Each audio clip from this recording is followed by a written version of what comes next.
in the car, back in, I love your snakes. So, I wanted to list some good things that I saw in the community, this past month, which was a great gathering of the community, charities. Both the Lions Bingo and the 300 and some people that came out to support that. The Jefferson Fire Hall's pot pie and sausage sale, which seemed to go over well from what I saw, but I got there early, so I made sure I got my pot pie. And, most lately, the Easter egg hunt, that was sponsored this year by the fire company and supported by the Lions, instead of the reverse order. And everyone coming together to figure out what's going on with Cannon. Very concerning. So this week's treat is from Utz. I think you're all familiar with them and their employment in the area. Please take them home. I'm not taking these to the food bank, okay? So take them home, please, and enjoy.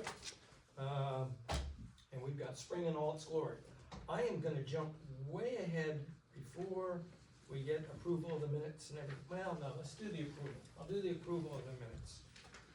Do I have a motion to approve the minutes? And then I'll go in. Ann Loeffler, I approve. Is there a second? I'll second it. All those in favor, say yay. Yay. All those opposed?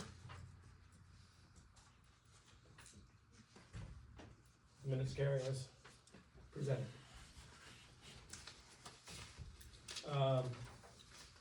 I am gonna jump ahead there for, down into the committee's reports, which is building the square. Back a few months ago, I believe they came in, a group, County Liberty Tree Group, I believe. Rotary Club, thank you, came in and presented, that they were gonna give us a gift of a tree. We have found out what it is. It's going to be a platanus, which is also known as an American sycamore. And they're asking us to dig a hole ahead of them coming on the 16th, 17th, when was it? 16th or 17th. And so we had to choose a position for the tree. So I'm jumping ahead so that anyone that cares to look, I put two flags out where I would think maybe one of those, the tree could go. And they're back here that you can see if you want to go look out the window. I've got one kind of closer to there. It has nothing to do currently with the way the playground is configured or will be configured, but would provide some shade in about 20 years. And then one over this way a little bit, out of the area of the playground completely. So I would ask that if anyone has an opinion, please step up and say it, or look out the window and see where the flags are. And then we'll dig a hole. Boy, I'm getting unanimous consent on this one, aren't I? Are you gonna ask him for? I am asking that, or any other suggestions other than where I put the flag, yeah?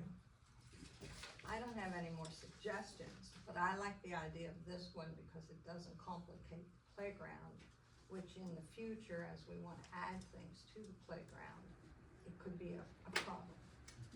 I don't disagree. Yes, Dave?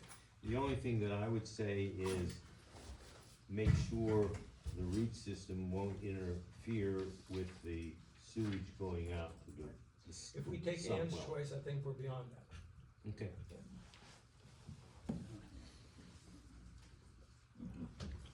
Yeah. All right.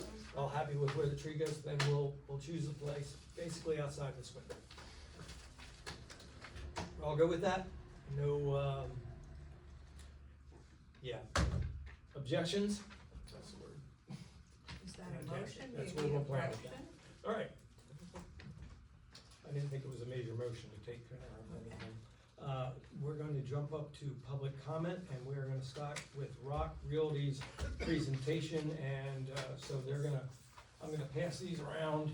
This is their colorful brochure and presentation that came out. I've already seen it. And, so they're gonna tell us about their deal, and, when they're done, be looking for council for recommendations on the deed restrictions, so that we can get that settled away, and get them started on getting the bank sold.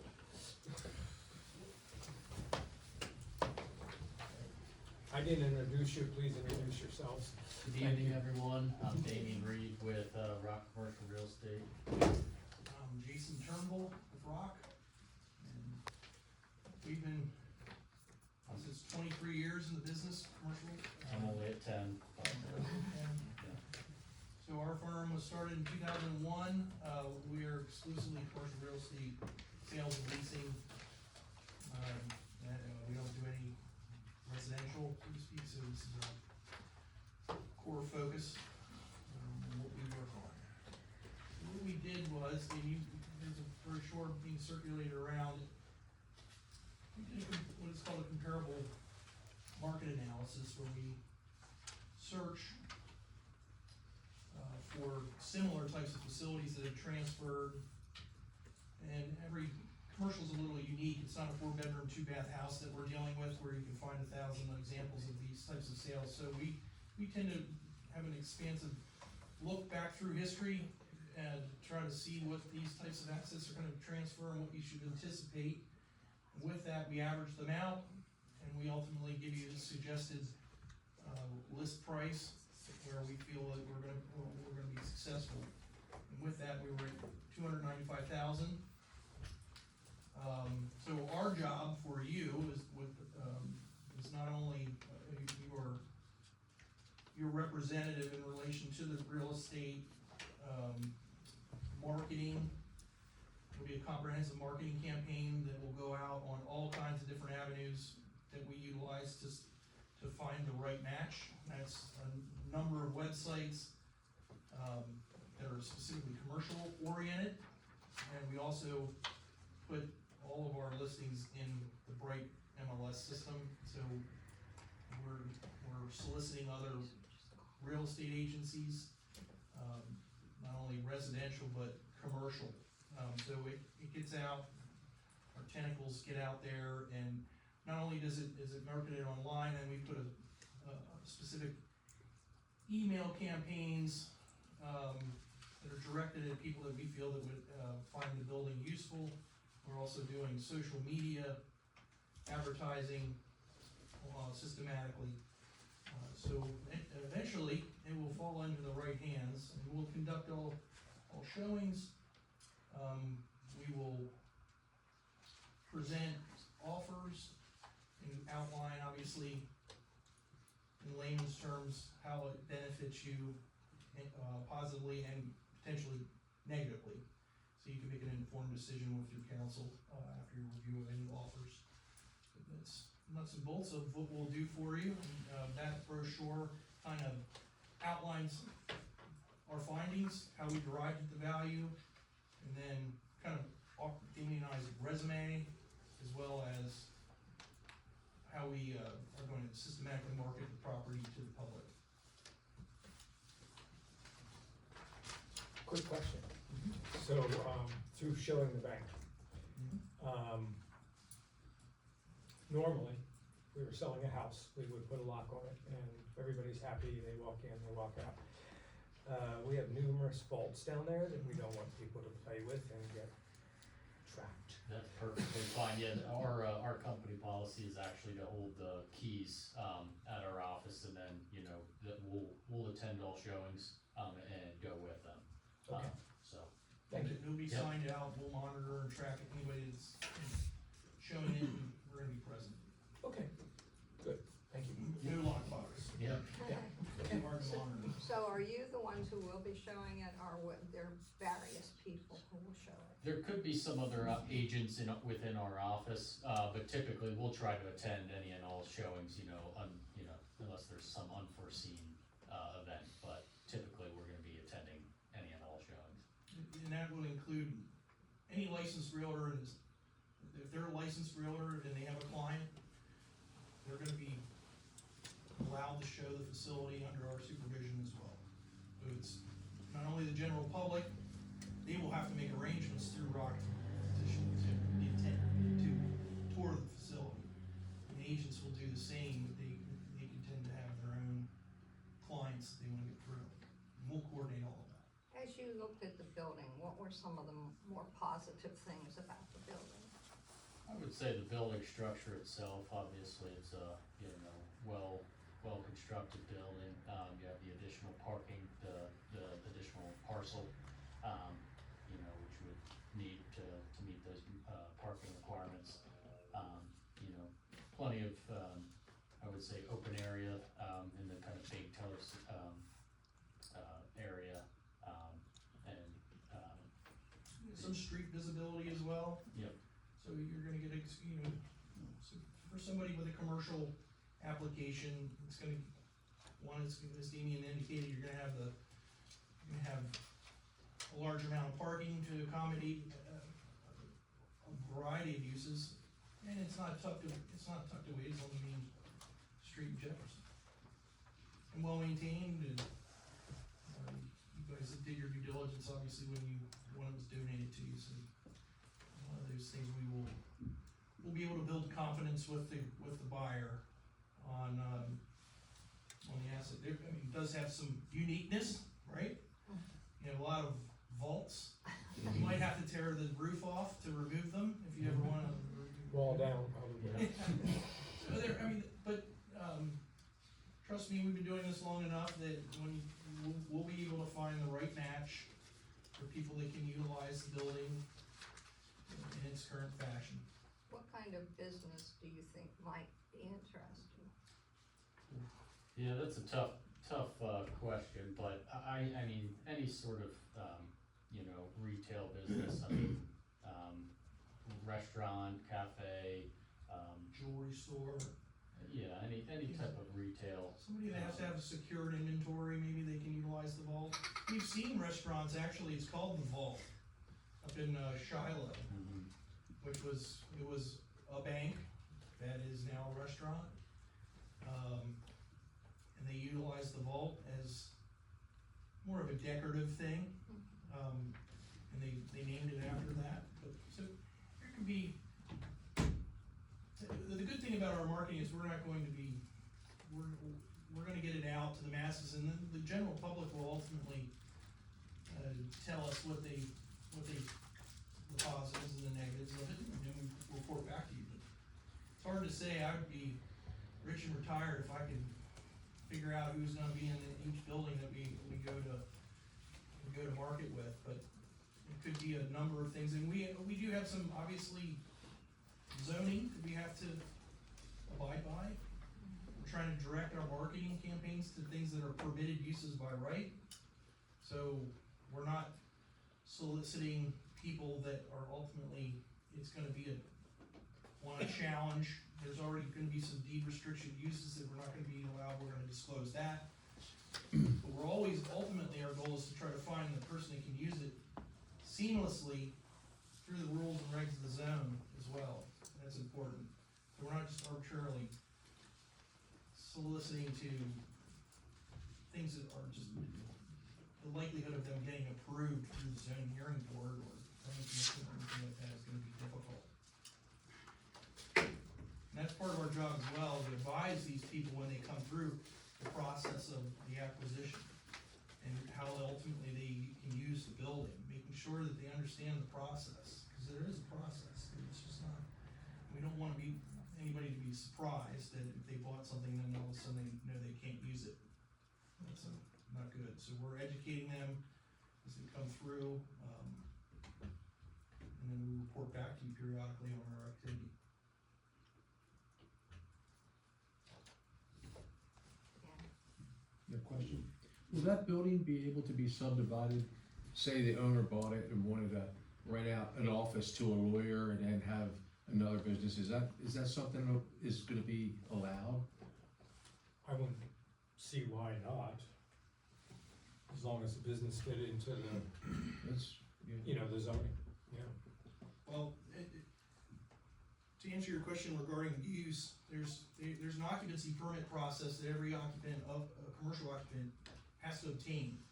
So they have to go through, one, their use has to conform to the zone, and then there's a secondary, where we have a code enforcement inspection of the building itself to make sure how they intend to use the building will comply with the current code. Okay.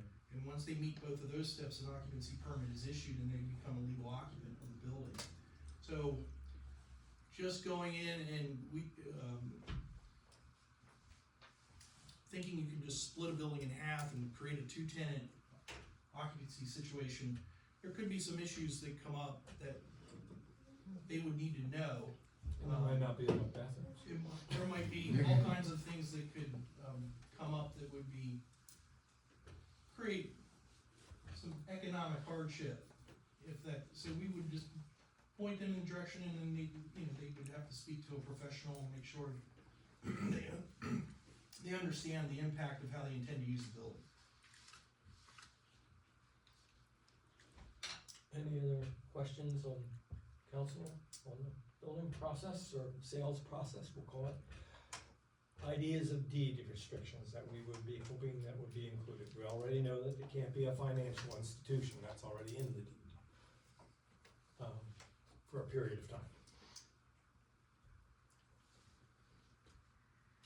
I know that we're intending to prohibit certain activities in that area anyways under zoning, isn't it, Jeff? Yeah. So that may not be, What zone is the building currently in? downtown. I believe it's What's it called? I believe it's the village center. The village center.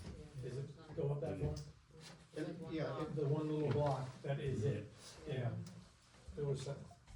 So if, someone purchased it, they would, be under the same zoning things as the bank, correct? I mean, Yeah, I mean, there's no, right.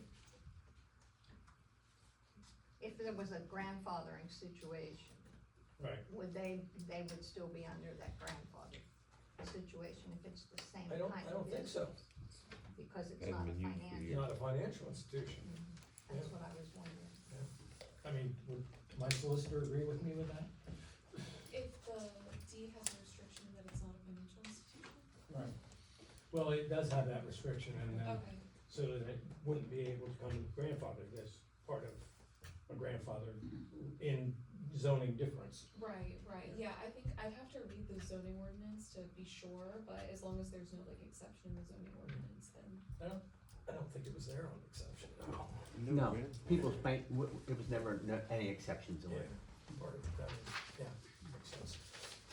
But those My wouldn't be opinion on any, that would be you couldn't if use those for anyway another because bank to it's been over a utilize year. it, we would have to get a release of that deed restriction from People's Bank, which undoubtedly would not happen.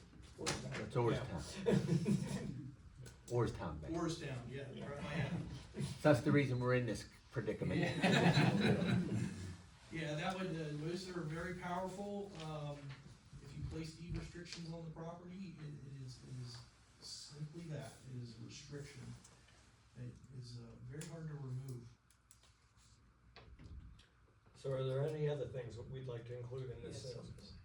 Just one more, if you guys, I know you don't work for free, what's the commission on something like this? I believe we're at 6% here. Yeah, Okay. that's right, they don't work for free. I wouldn't And expect- they don't get paid until we sell. We do work for free if we don't get it done. You gotta go, Yes. Correct. Yeah. The price that you put on this was $295,000, is that what you're selling it at? That would be obviously the goal, but that also allows us room to negotiate if need be. So we can be competitive, but not, still in line with where we feel the market is. I can, just to elaborate on that, whatever is placed in the listing agreement, so you put $295 on there, that is the only price that Rock Commercial Real Estate is authorized to represent. We don't act roadly, we don't encourage, anything other than that. If they want to submit something that would be less than that, we have an obligation to present that to you for your decision. There's no, deviating from what we're authorized to go to market with.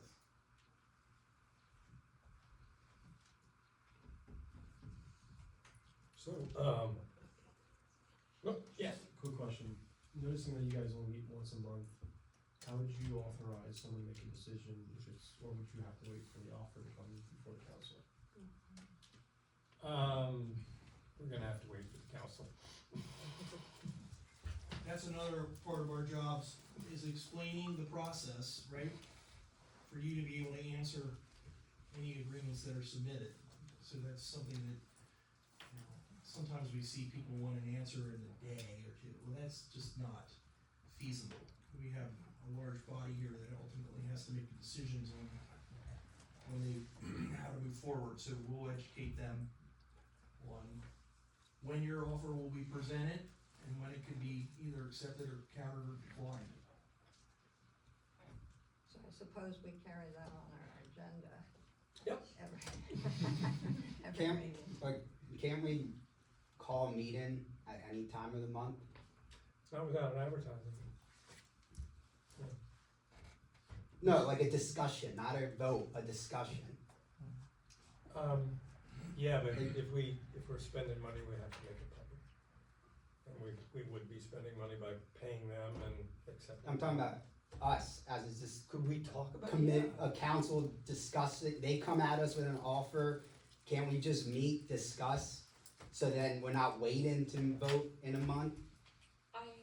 No, I don't think, you can't call sessions, like, if you're going to deliberate about borough business, that has to be advertised so that the public has an opportunity to listen to the deliberations. So we can't communicate any day of the month other than here. I mean, you can communicate with one another, but you can't discuss borough business with one another outside of a borough meeting or executive session. So we can't discuss any borough information outside of this meeting. We can do stuff on one-on-one and that type of thing, as long as it's not quorum. Right. Can we exchange an email and say, hey, Rock's gonna That's why, give us 5% less? so if they got an offer, but stopping the secretary emailing everyone saying this is the offer. Sorry, say your question again, so. We all have borough emails. Okay, So if they got an offer from a client mhm, and they reach out to the secretary saying, this is the offer, can't the secretary email that out to the borough through email so we are all aware of an offer? I think that the borough secretary could email it out, but there can't be And then any, we vote at the meeting, right, there cannot be any deliberation, but yeah. an email can be allowed. If she's just communicating that an offer was in fact made, then yeah. And it gets put on the agenda for the next public meeting. Okay. So, should we deal with anything with adult, I don't know, merchandise of any type? Now, I think zoning does with it to a degree, but if we specifically put it in there, we're a little more protected. And I say adult, so things that are only allowed to be sold to people that are over 18. Which Are would we permitted to encompass say that? vaping and,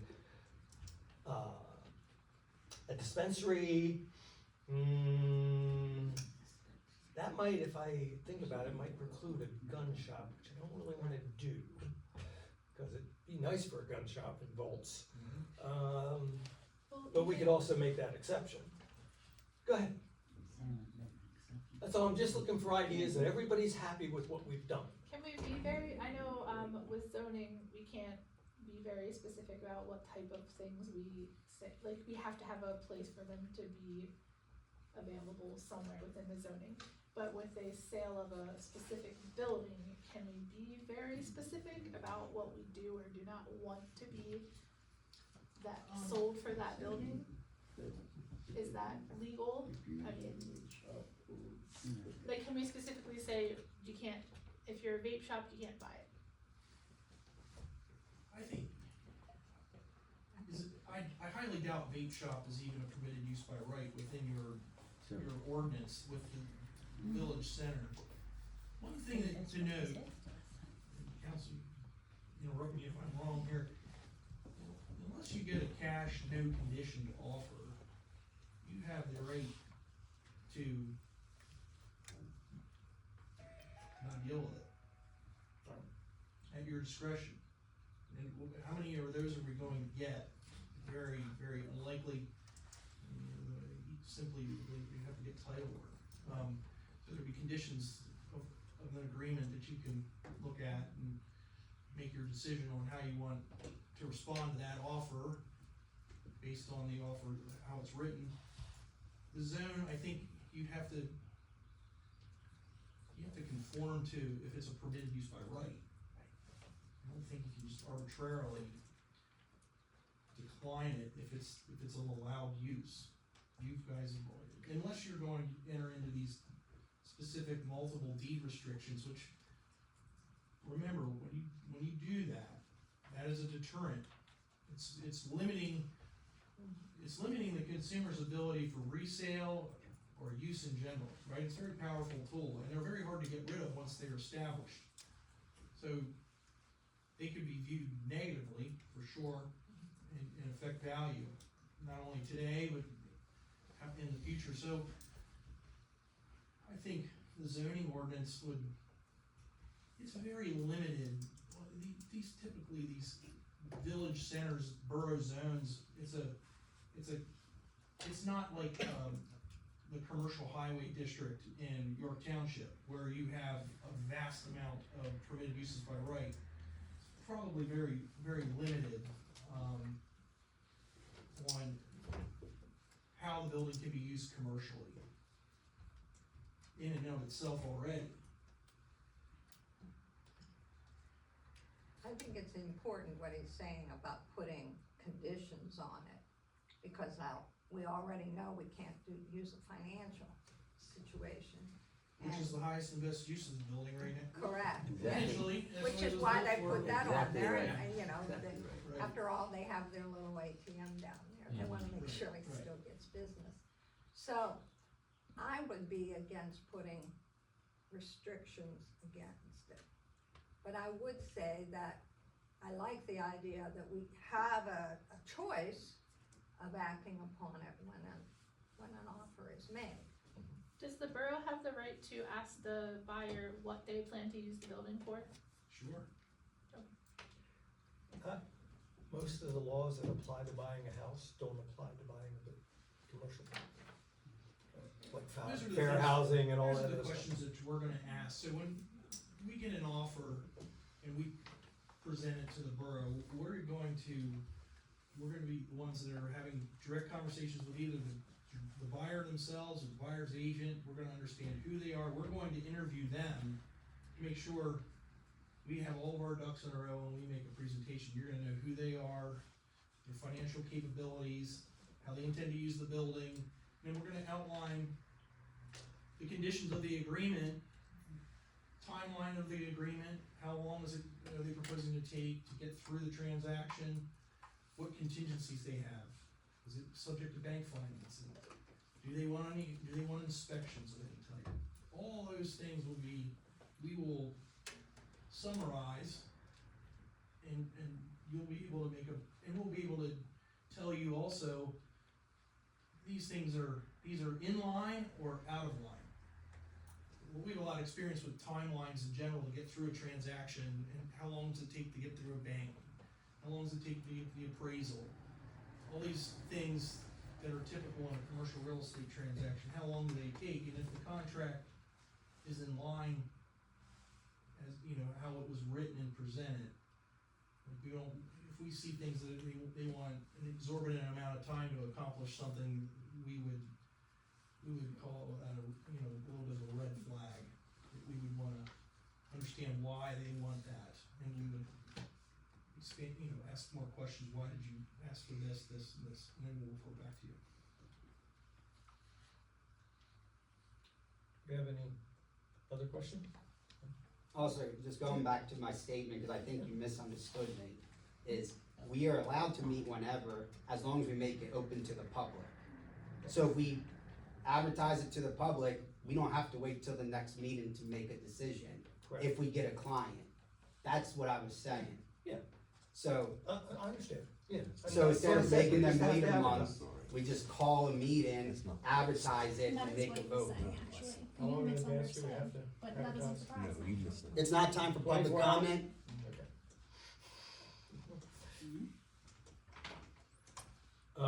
Okay, so with that said, last time we talked, talked about this and voted to accept Rob's proposal. It was based on a couple conditions, one of which, the main one that I had them meet, which was gonna be the 6% that they would come down to from the 7 that they originally proposed. So that's been met. I'm gonna make a motion that I get authorized to sign their sales agreement. So I'll make that motion, as it was written at 6%. I'll second it. Any further discussion needed, any questions? Okay, so we have a motion in play to sign the sales agreement, to allow them to move forward with the sale of the bank property. All those in favor, say yay. Yay. All those opposed? Okay, so motion carries unanimously. Oh, I should say one other thing. I did also have, I can't get his name out. That's funny. Another solicitor, the one that originally did the bank with us, Peter? Peter. Peter. Yeah, thank you. Whoa. Look at it as well. So he saw the sales agreement, agreed that it was perfectly normal. So we had that second look as well, on a legal standpoint. So if you wanna leave that with me, I'll, Yeah, sure. Is Find it out. okay to ask a quick question? yeah, Is property signage allowed or acceptable? yes. Okay, just wanted to confirm. Is there any, so, when we don't have grass, we tend to put them on a rocker, meaning, I would say it's four by 4 on a rocker out front. Is that gonna compromise any sidewalk ordinances or anything like that? What's a rocker? I'm sorry. It's just like a stand, it's a 2 posts with a flat back and then it has kind of legs on it. That's what the other firm used.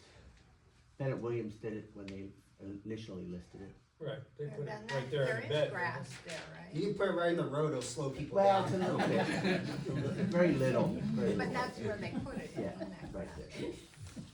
Don't you need like 36 inches for ADA compliance? Yeah, but I think he's gonna be okay if he goes Okay. into the bed. Okay. If it goes into the All front. right, I think that's about a 4-foot, 5-foot bed Okay. anyways. Great. It'll be off the sidewalk. No, we're not gonna let him put it on the sidewalk. We'll put it in the parking lot before we do that. Okay. Well, thank you very much, we appreciate the opportunity to work for you. We're excited. Can I ask a question? Yeah. Should these gentlemen have a list of uses allowed in the village center? Yes, they should, and they probably already do. Oh, okay, please. I think we do, however, Okay. do you publicize, are you online with it? Or do Yeah. we have to come to the borough to get it? How- Didn't you send it to Connie? Should've, I think you but did. it is on the website, It's if on you the go website. under all the Okay. codes, Is it the E-code? yeah. Yeah, Yeah, we're good then. Okay. that's what I thought. Well, thank you for your time this evening. Yes, thank you. very much. Leave a copy of that sale here. Yeah. Dan, will you sign that today? Like, will that go into effect today? Will you sign that today or tomorrow? I'll read through it once I'm just and curious. sign it, have her sign it, and then we'll send it off to them Okay. electronically. And then they can get going. We'll countersign it when we get it back. Thank you. Thank you. Thank you. Yeah, thanks a lot. Okay, so then we're back to public comment. Any one up this evening? Okay, potato chips, eat the potato chips. Okay, Then we jump into the solicitor's report. We have, some proposals here in front of us then we'll get, and, an internal policy, motion to approve, so we'll let the solicitor on duty talk first, and then we'll get into those other. Yeah, so I Thanks. think, Excuse me, could you say your name oh, so that everybody knows? sorry, yeah, hi, my name is Mackenzie DeVita, I'm just sitting in for Devin this evening. For the proposed changes, did Devin communicate with you guys beforehand about the changes that she wanted to make? To the meeting times and that type of thing? Yes, Yes, yeah, yes, and yeah. that's part of the next thing, I was, Okay. if you wanna go through it, you can. Okay, I actually, so, I don't have a copy of that, Oh, thank you. okay. I was gonna say, I was like, I wish I could, I but, think okay. we put that in the package, right? Yeah, well, I thought she was on the email. I thought you were on the email with that. I have No, the, no, oh, the sorry. package that went out to the council, Yeah, everyone has Yeah, that, yeah. you all, yeah, okay, thank you, go ahead. Yeah, so if you guys wanna discuss the changes that she proposed, she didn't, relay any clarifications or additions to me to make to you tonight, so Okay. feel free to discuss openly and, yeah. Okay, good, and then we have one other solicitor, that Peter, who, gave us one date that he may be able to fulfill and his actual fees too, which is what you're reading right there. He's, only available on Thursday, first Thursday of the month, and he's a little bit higher than their current fee. But that's in front of you there, $250, I think he is.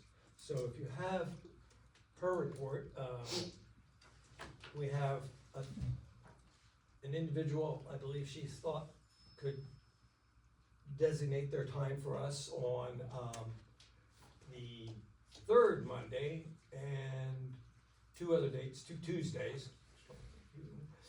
And the Wednesday is out because I believe, Anthony, you're busy on that day. So we have those choices, and I mean, I think our preferred, with the restrictions on the current council, point towards Mondays, but open for suggestions. Anyone have an opinion, wanna discuss this a little bit, and then we'll put it to motion on where. We do have lists of other solicitors that we could pursue, but we haven't, gone out to them at this point.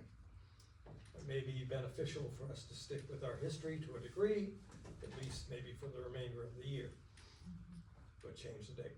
What is Devin's Which current, then again, we can combine our advertising if we get a sales agreement. what is Devin's current rate? It's on that sheet, I believe. I think she wanted 220 for this guy, the newer For the fellow. newer person. Yeah, No, just, 220. yeah, just, no, that just says to increase too, it doesn't say what the current one is. Oh, it's in this one, it's 220 an hour. I think she was sticking with 200 for us for this year. Was she? Okay, there you go. So it's a slight increase, but it's not, So for me, it would be 220. No, be a significant increase to go to Peter.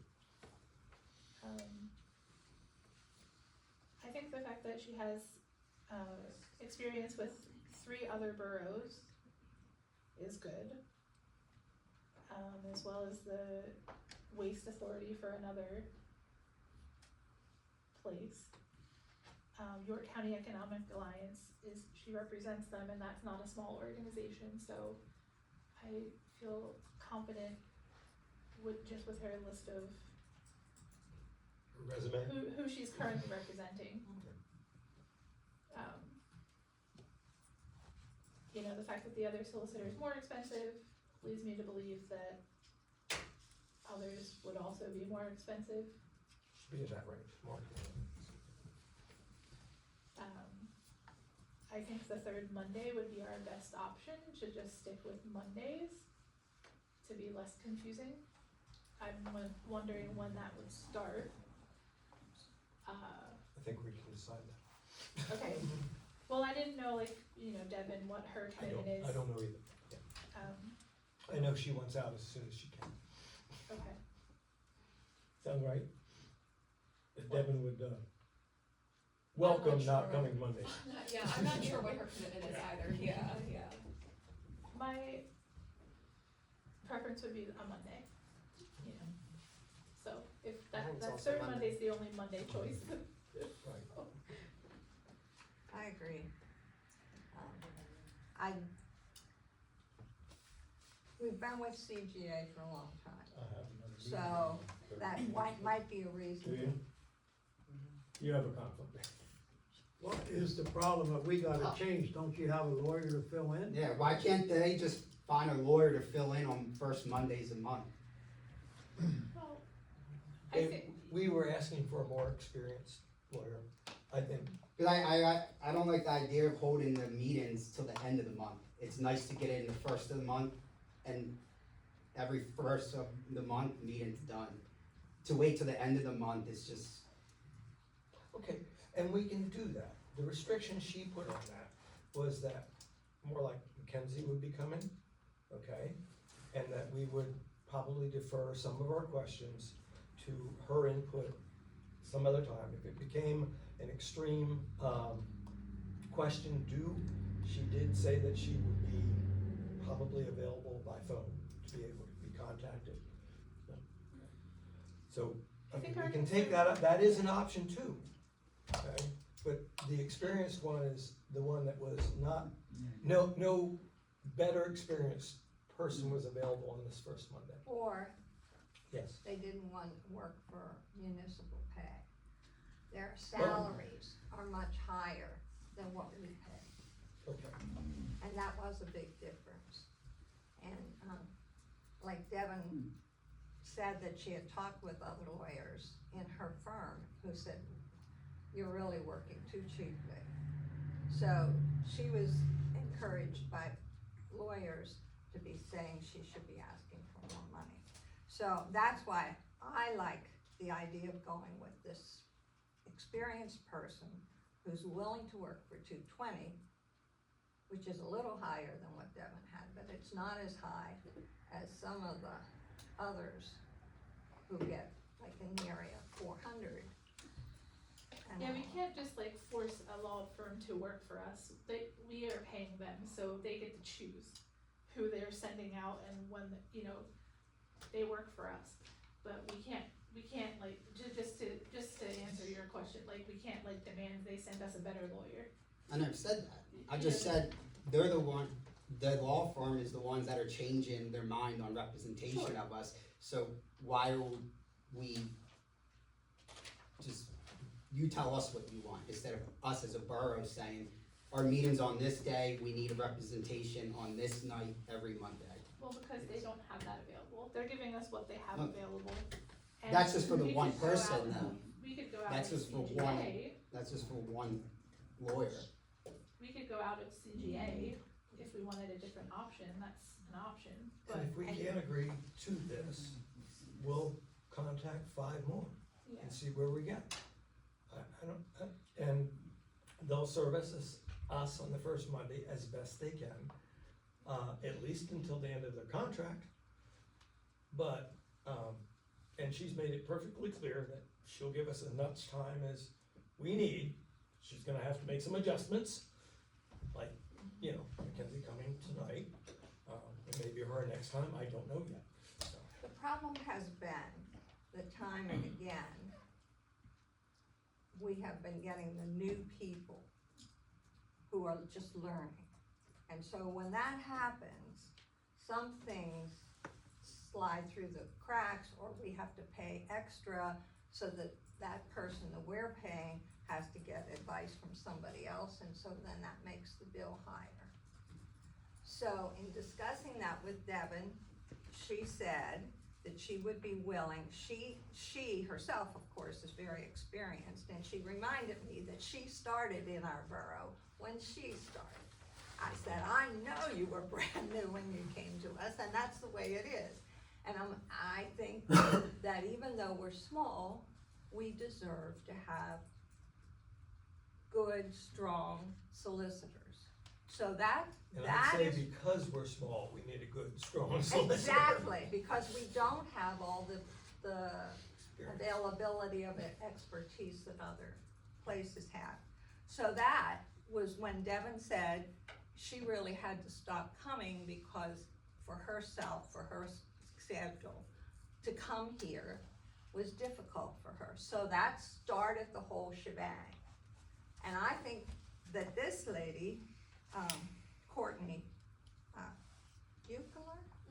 Buechler, really looks like she has good experience. She's willing to work for $220, which is much better than $400. And if she can come and we can make this, remember, we're starting this in the middle of the year. Everybody else has their meeting scheduled.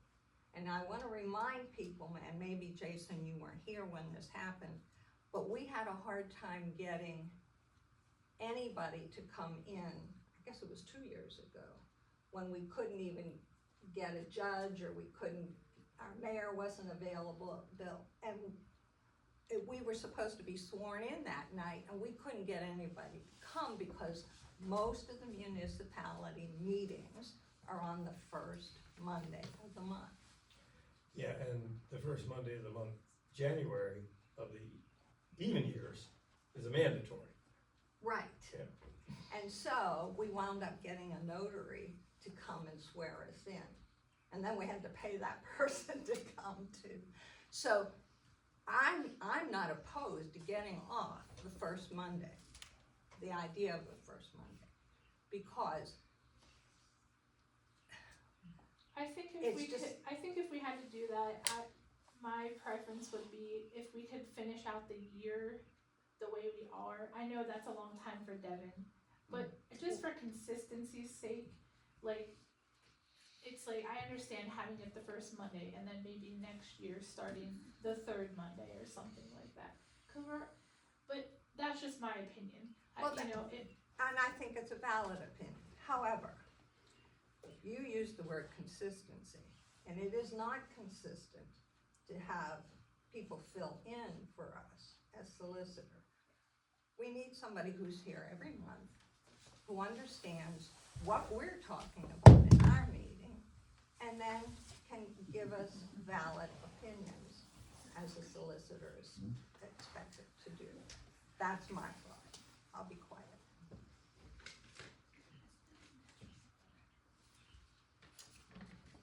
We're deliberating before we have a motion. We realize that, right? Okay. And we haven't made a motion. And maybe we won't. There's a contract through January 1st, 2027 with CGA. That's the contract that we have with them. I'd have to look. It's either a 1 or a 2, it could be a 2-year because we do it at reorganization. Recall, it's 2 years. Yeah, 2 years. But she's again, offered to break that without consequence, so, if we choose to. I think Devon's being very amenable to what she can and can't do, but, it is also, I would say at this point, we've done some diligence. Have we done the total due diligence? Maybe not. Maybe we should wait another 30 days and see about these other law firms, if they'll even respond. Like Peter here, for example, he barely responded to me. I basically had to beg him to say, what day could you do it then? You know, so there may be other ones that are a little more prone to, be of service to us. I don't know that. I haven't explored that yet. And I will if the council wants me to. It sounds like, again, just my opinion, it sounds like we should do that. I think this is a good option personally, but it sounds like it's maybe not our best option for everybody, but that's my opinion. And if I'm understanding, zoning has an issue with the third Monday. Is that correct? Yes. But I think it's whatever you guys really need as council though, too. Sure. I mean, I can. Let's postpone the additional deliberation and motions on this until the next council meeting in May. You'll let Devin know that, please. And I will contact, I believe you sent me about 5 of them. Does that sound right? That are servicing municipalities around us. I can help too, if you need help. Sure. Okay, so that, well, I guess we'll call it table, it never really was on the table, well, it's kind of, anyway. The internal policy, in motion. So we have the, new internal administrative policies before you. If you've had a chance to read it, I am not going to read it as part of the motion. Does anyone wanna make the motion to carry this into our policies? If not, I will sort it out. Well, I'll say I disagree with most of it. Most of it makes it very shady that you're trying to withhold information, access to the building, just between the secretary and yourself as president. To be transparent, you should be more open rather than more closed.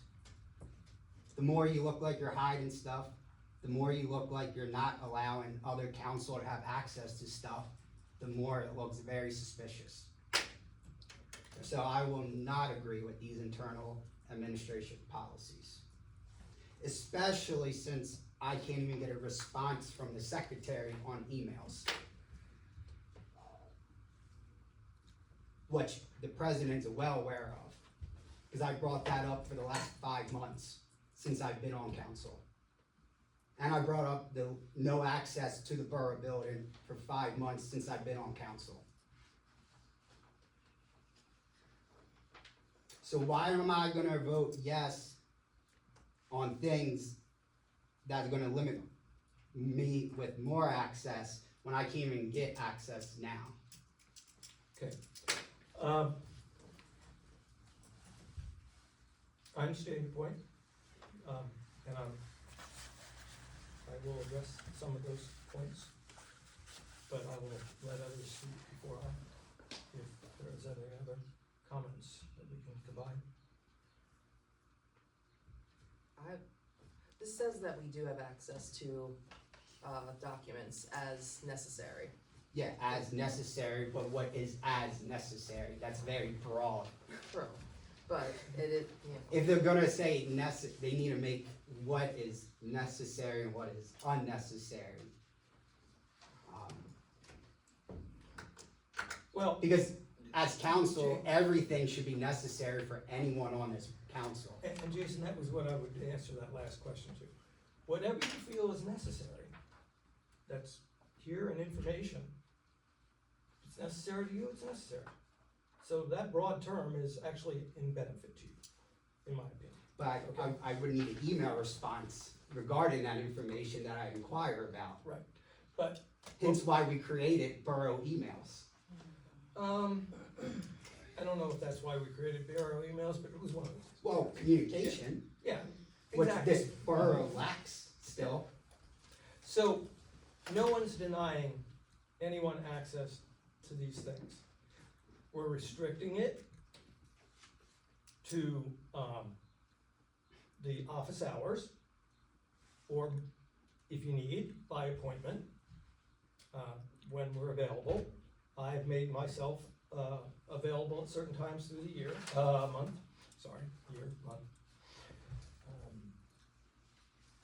Something that is of extreme importance, you know, I'm sure we can be available at a reasonable time. So, it's more the security of the building, the use of the building, and presence of multiple persons when people are here. So in other words, I don't like coming in here by myself, right? I'm gonna do it to drop things off or pick something up. But, you know, the place is under surveillance too.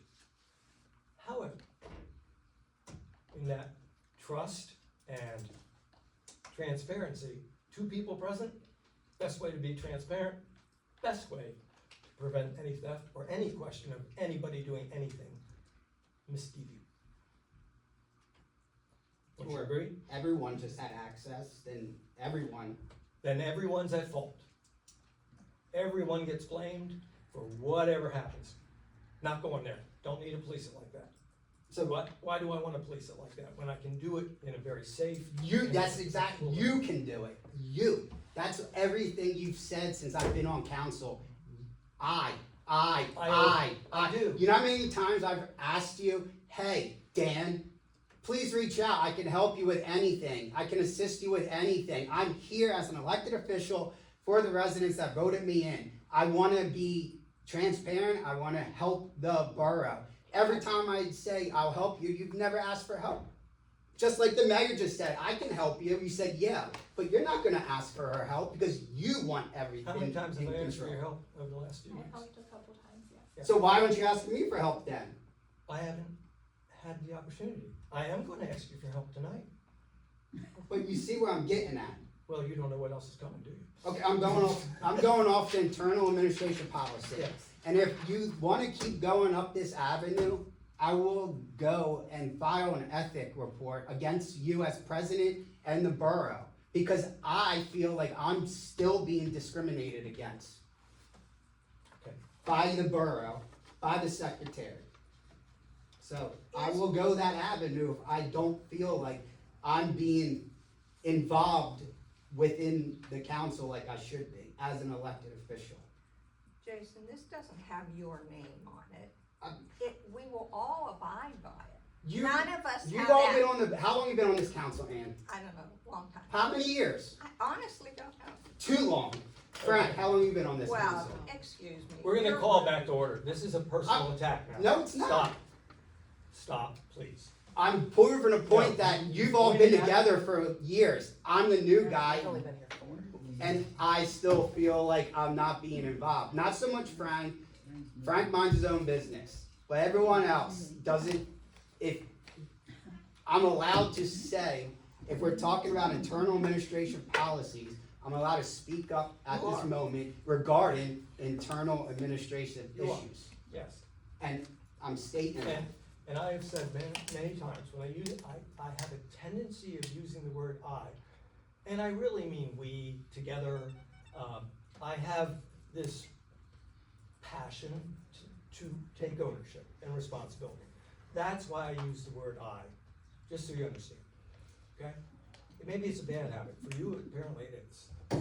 No, it's I'll do my not. best to say we. It's very bad when a newly elected council member feels like he's ostracized from the others. Well, That's, and it starts from the leadership down. I take The your leader, phone calls, the leader when dictates. you give them to me, do I not call you back? You do. Okay. I'm not, but I still told you I had issues emailing the secretary and that has been resolved. It may be. You got an email soon thereafter, didn't you? After I called you. Yes. Well, Can we just point out that that email was not directed to me, that was directed to 3 people, and that was not my question to answer? That's not the only email. Yeah, you sent 2, but I was not the only one on that email. Other people had the chance to respond, and that doesn't seem to matter to you. I said to say, Jeff should have responded too. Cause he was CC'd in the email. I agree. Okay, well then it's not all And then me. he personally attacked me on his email. It's not all on me. That was not my question to answer. okay. And remember, Jason, I told you that he had some personal time off during that same time of that email for family. Which Alright. doesn't need to be shared with everybody. Right.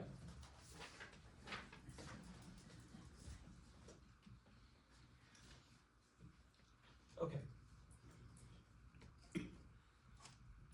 So everyone that has a key now, they can hand them in? I don't have a key.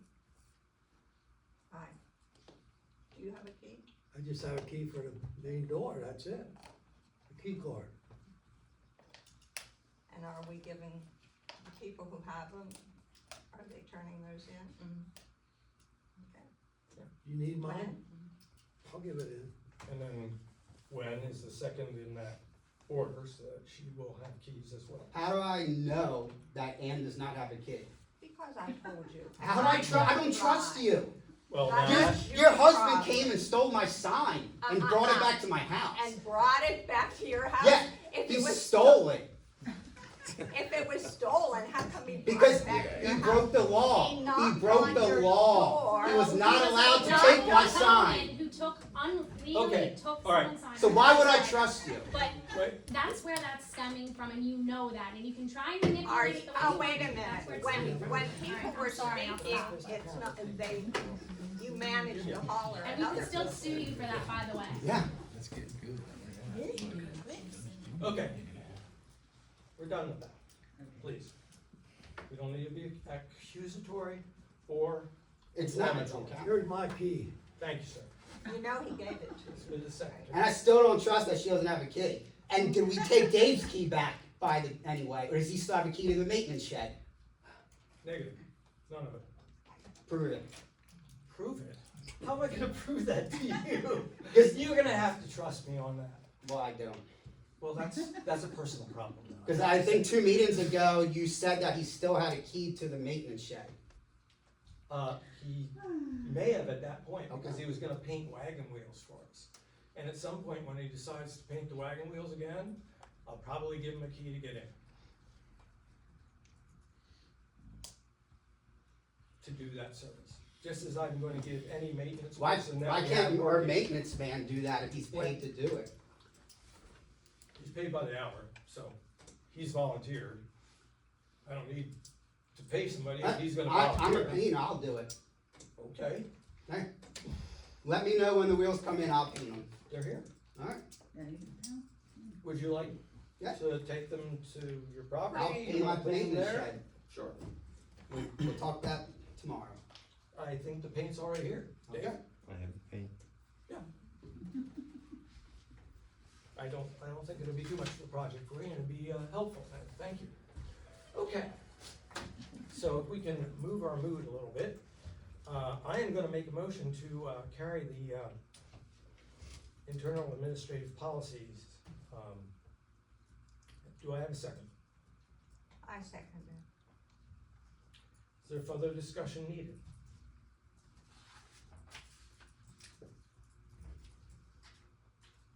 All right, I'm looking for a vote on carrying the internal administrative policies as written here, with no addendums. This also includes the borough records and documents and the credit card policy and access, security, and documentation.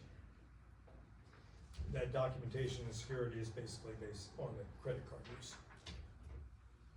Keep that restricted as well as possible and for approval of necessary items. The only thing that this wouldn't apply to would be, when the credit card use would be if we're a declared emergency and we need it for something to correct that emergency. Questions, debates? Solicitor wrote it, so I think they're okay with it. All those in favor? Aye. Aye. All those opposed? Nay. I vote aye. We have 4 and 1.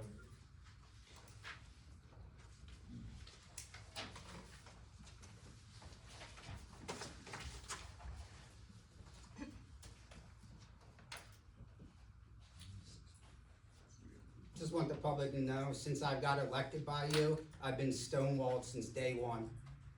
Just let everyone know.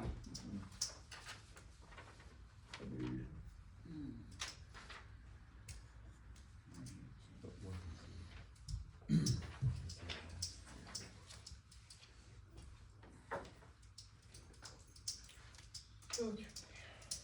That's, internal possible, that's the end of the soliciting list. Do you have anything else? No, nothing. Any further questions of the solicitor? Okay, we jump up to the engineer's report. Well, Jay Myers, I'm gonna leave that for Jeff, and he goes to the stuff as far as updates following his court, as far as the waiver and the submission for, clarification of land use. Palmer Street Solar, I spoke with the project manager this afternoon, they're looking to submit a new plan here in the next few weeks, so we should see something to hear probably the next 3 or 4 weeks to resolve their letter of credit as far as an as-built plan. I believe we had a discussion in February that they would submit a new plan, come through the borough as furnished previously with the subtraction of the area that they're not planning on developing anymore, so that would come off the record as an available development. So going forward, they wouldn't be able to come back and develop that second part of the parcel. They would be locked into anything they develop currently, nothing else would be approved. They would wanna redevelop or add additional solar farm in the future. Once this plan has been approved, they would have to submit a full-scale land development plan again. So we protect the borough's interest, as well as, zeroing out the line of credit they currently hold with us, as far as the improvements they're not gonna make. So what happens to the rest of the land? They would be it's their land and their property, they could choose to do what they want in the future, provided it meets the criteria that, any land development would be. But this way would protect us from them coming back in 5 years and wanting to develop it underneath this plan. It would, remove any additional development at this point in time, so, but yes, if they wanted to redevelop it in the future, they would be able to, as any other person would be able to develop that land, they own.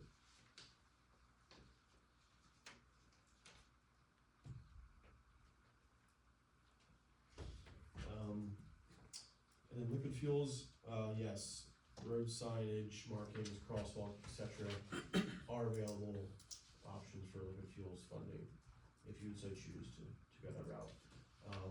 I'd like to set some time aside with you and Jason. And we'll go around and drive the roads. Okay. And look at some things, but that'll be after our discussion tomorrow. Okay. And I wanna make that, very well known during your report, that tomorrow, we have a, conference call with the local District 8 PennDOT, supervisor, I guess is his title, along with his, contracted engineer.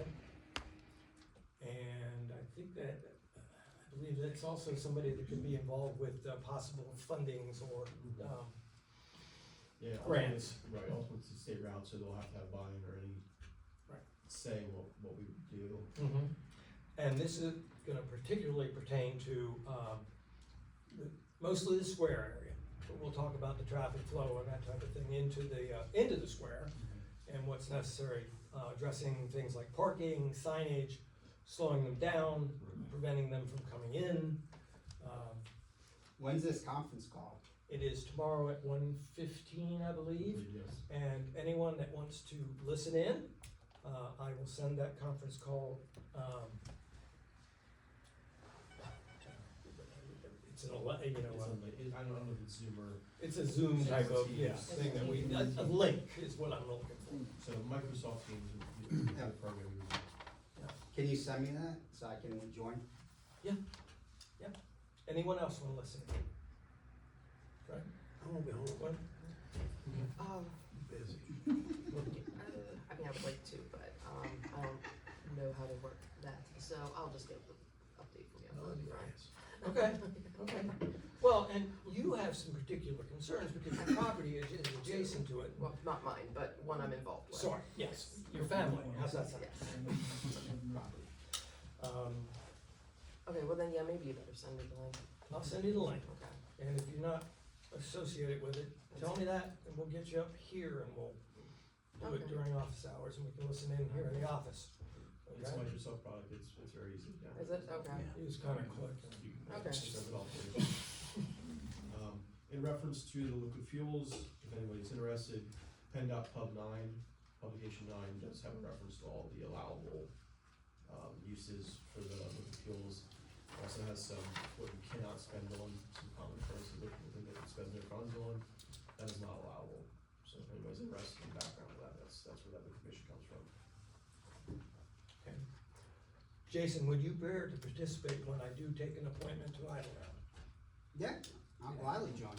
Yeah. Like I said, We'll do it after that meeting, so we already have that input and see what they might cover. Because I mean, some of the things are definitely like, we have no crosswalk signs down at the square.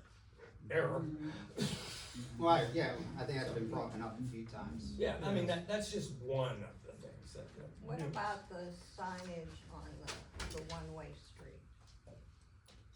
You mean the traffic study that we discussed in the past? Yeah, We can go forward with having another traffic study done. we would need a traffic study to explain Would why that we're be changing. tied into some of this? Well, I mean, that's state access road, but would that, They could help us with it, I don't believe they'd be required to do it.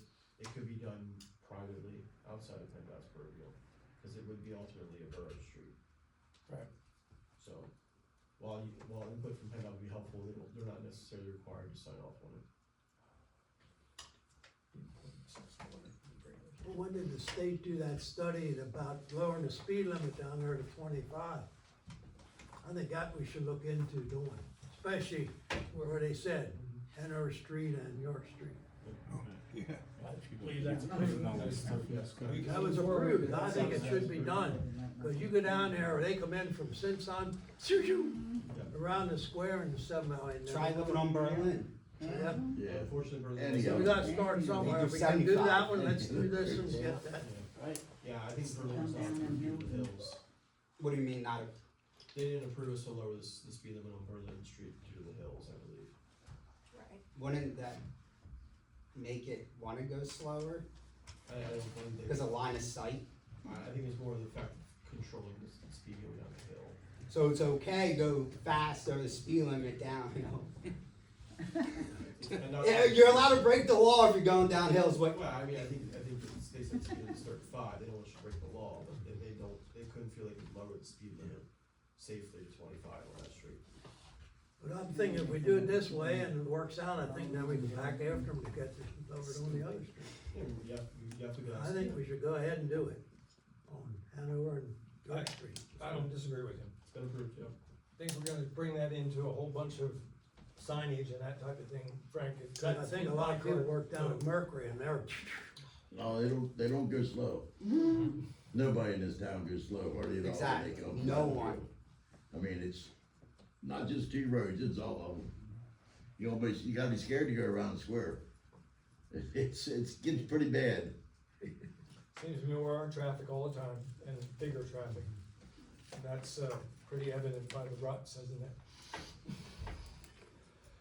Okay, so we're gonna move with that, signage and markings. We're gonna come up with some solutions with the engineer and with this state engineer and bring them back, for action at our next meeting. Including looking at roads and signage outside of the area. When I say area, our roads, what can we do with those where we see problems? That we don't need state permission to do anything on. You guys completed the sign inventory recently? Say it again? You completed the sign inventory recently. No. It might be helpful to drive around in the evening and see what the reflectivity of the signs that you guys currently have out. Okay. It's something we could do for you, but I would recommend just doing it on your own during the nighttime, see what, drive up to a stop sign, is it reflective enough? Especially if you're gonna go start looking at purchasing signs. I would highly recommend driving around, just reviewing whether the signs are visible, and how well they are visible. I will say that any new signs that he has needed, that I've gotten of stop signs have been reflective. The prismatic, Yeah. yeah. Yeah, so Come with your as lights. things start I to was gonna phase say, out. I've been Right. down enough looking at the lights, I could check that out. Check. So yeah, if you When volunteered to take an inventory? She's gonna check the lights. usually if they're prismatic and they're the pattern on the back, they should be fine. Okay. The ones you'll find that they call them beaded, they're like little dimpled kind of reflectivity, those usually probably will fail, or fail much quicker. They're an older style sign. I'm sure we have some old ones here, so. Yes, but I think it's too bad that PennDOT doesn't drive around and look at their signs. Okay.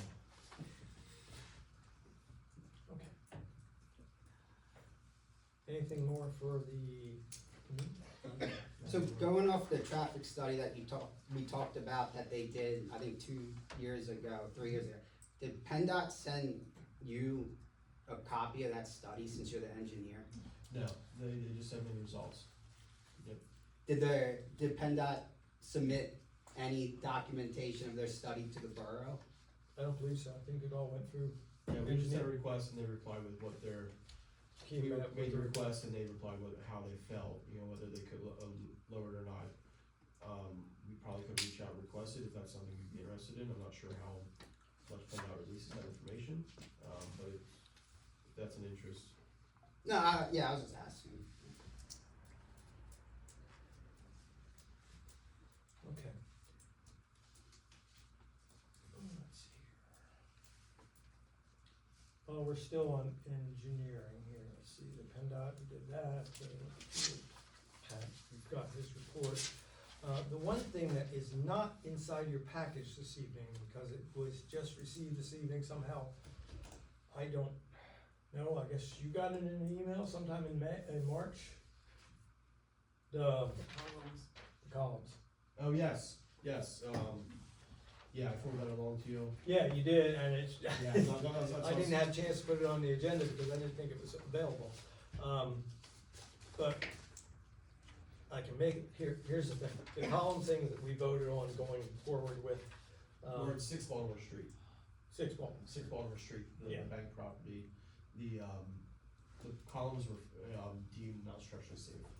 So Dan's reached out to a few contractors. One in particular, received, they've come out, taken a tour of it, spoke with our structural engineer, who was out and deemed this site unsafe, and has sent Dan a quote, what it would cost to structurally make the building, inhabitable, going forward. Prior to anyone viewing it. This is it. Didn't we agree to? We did agree to move forward with it. The one thing we did not have is the amount of money that it was gonna take. And we all felt that it was, well, based on his opinion at that point, that it wasn't gonna be extreme money. And it really isn't, it's $1,200.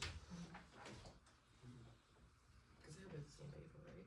Yeah, it's one's my copy and the other one's printed out. So, am I breaking anything if I ask for a vote on the $1,200? It wasn't on the agenda, right? Is that Correct. what you said? Yeah, you have to vote to amend the agenda and then publicly state the reason for amending the agenda. And then you can make the motion and then the agenda has to be updated and the minutes have to reflect the change. I can send that in an email, but you need to publicly vote on the. That's what I thought. Yeah.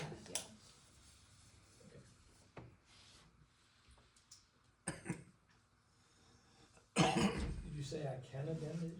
Yeah, you said the vote now to amend the agenda to have the vote. And then we just gotta fix the agenda Mhm. and the minutes. Do I have a motion to amend this so we can move this forward? If not, I can wait.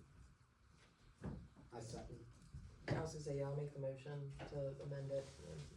I second. I have a motion to amend the agenda this evening and to allow the vote on this small proposal to correct the structural columns at 6 Baltimore Street. Any questions or discussion? Okay. And we'll take a vote on it as it's written here, to accept the proposal and amend the minutes and the agenda. Who made it and who did it? Gwen and Jason, second. Okay, so Gwen and Jason made the motion to amend the agenda. Yeah. You need a new, you need Oh, to yeah, vote we- on that, and I'll Yeah. say yes. Yes, Then you need to we'll go into the do vote a on motion this. to vote on the money. Did I say it right? You try to I do think I both said in one. You try to do both in one. So get a vote on all your yeses to Thank you. amend the agenda. So who did the motion to amend the agenda? Gwen and then Jason seconded. All those in favor of amending the agenda? Aye. All those opposed? Unanimous, carries to amend the agenda. Now, anyone need to review this again? And if the public would like to see it, you're perfectly welcome. Would you like, anyone? Okay. You know what we're talking about? Yeah. Okay, thank you. Okay, so we'll carry a motion. And I need a second to accept the proposal. I'll second it. Okay. Motion and second. Any further discussion needed? Okay. All those in favor of accepting the proposal for $1,200, the way it is, yay? Yay. Yeah. All those opposed? Unanimously carries. I'll get that off to him tomorrow. I'll sign it with him. And then we'll see what his schedule is. And I will defer that it happen before any, showings, but let's hope we just get some showings.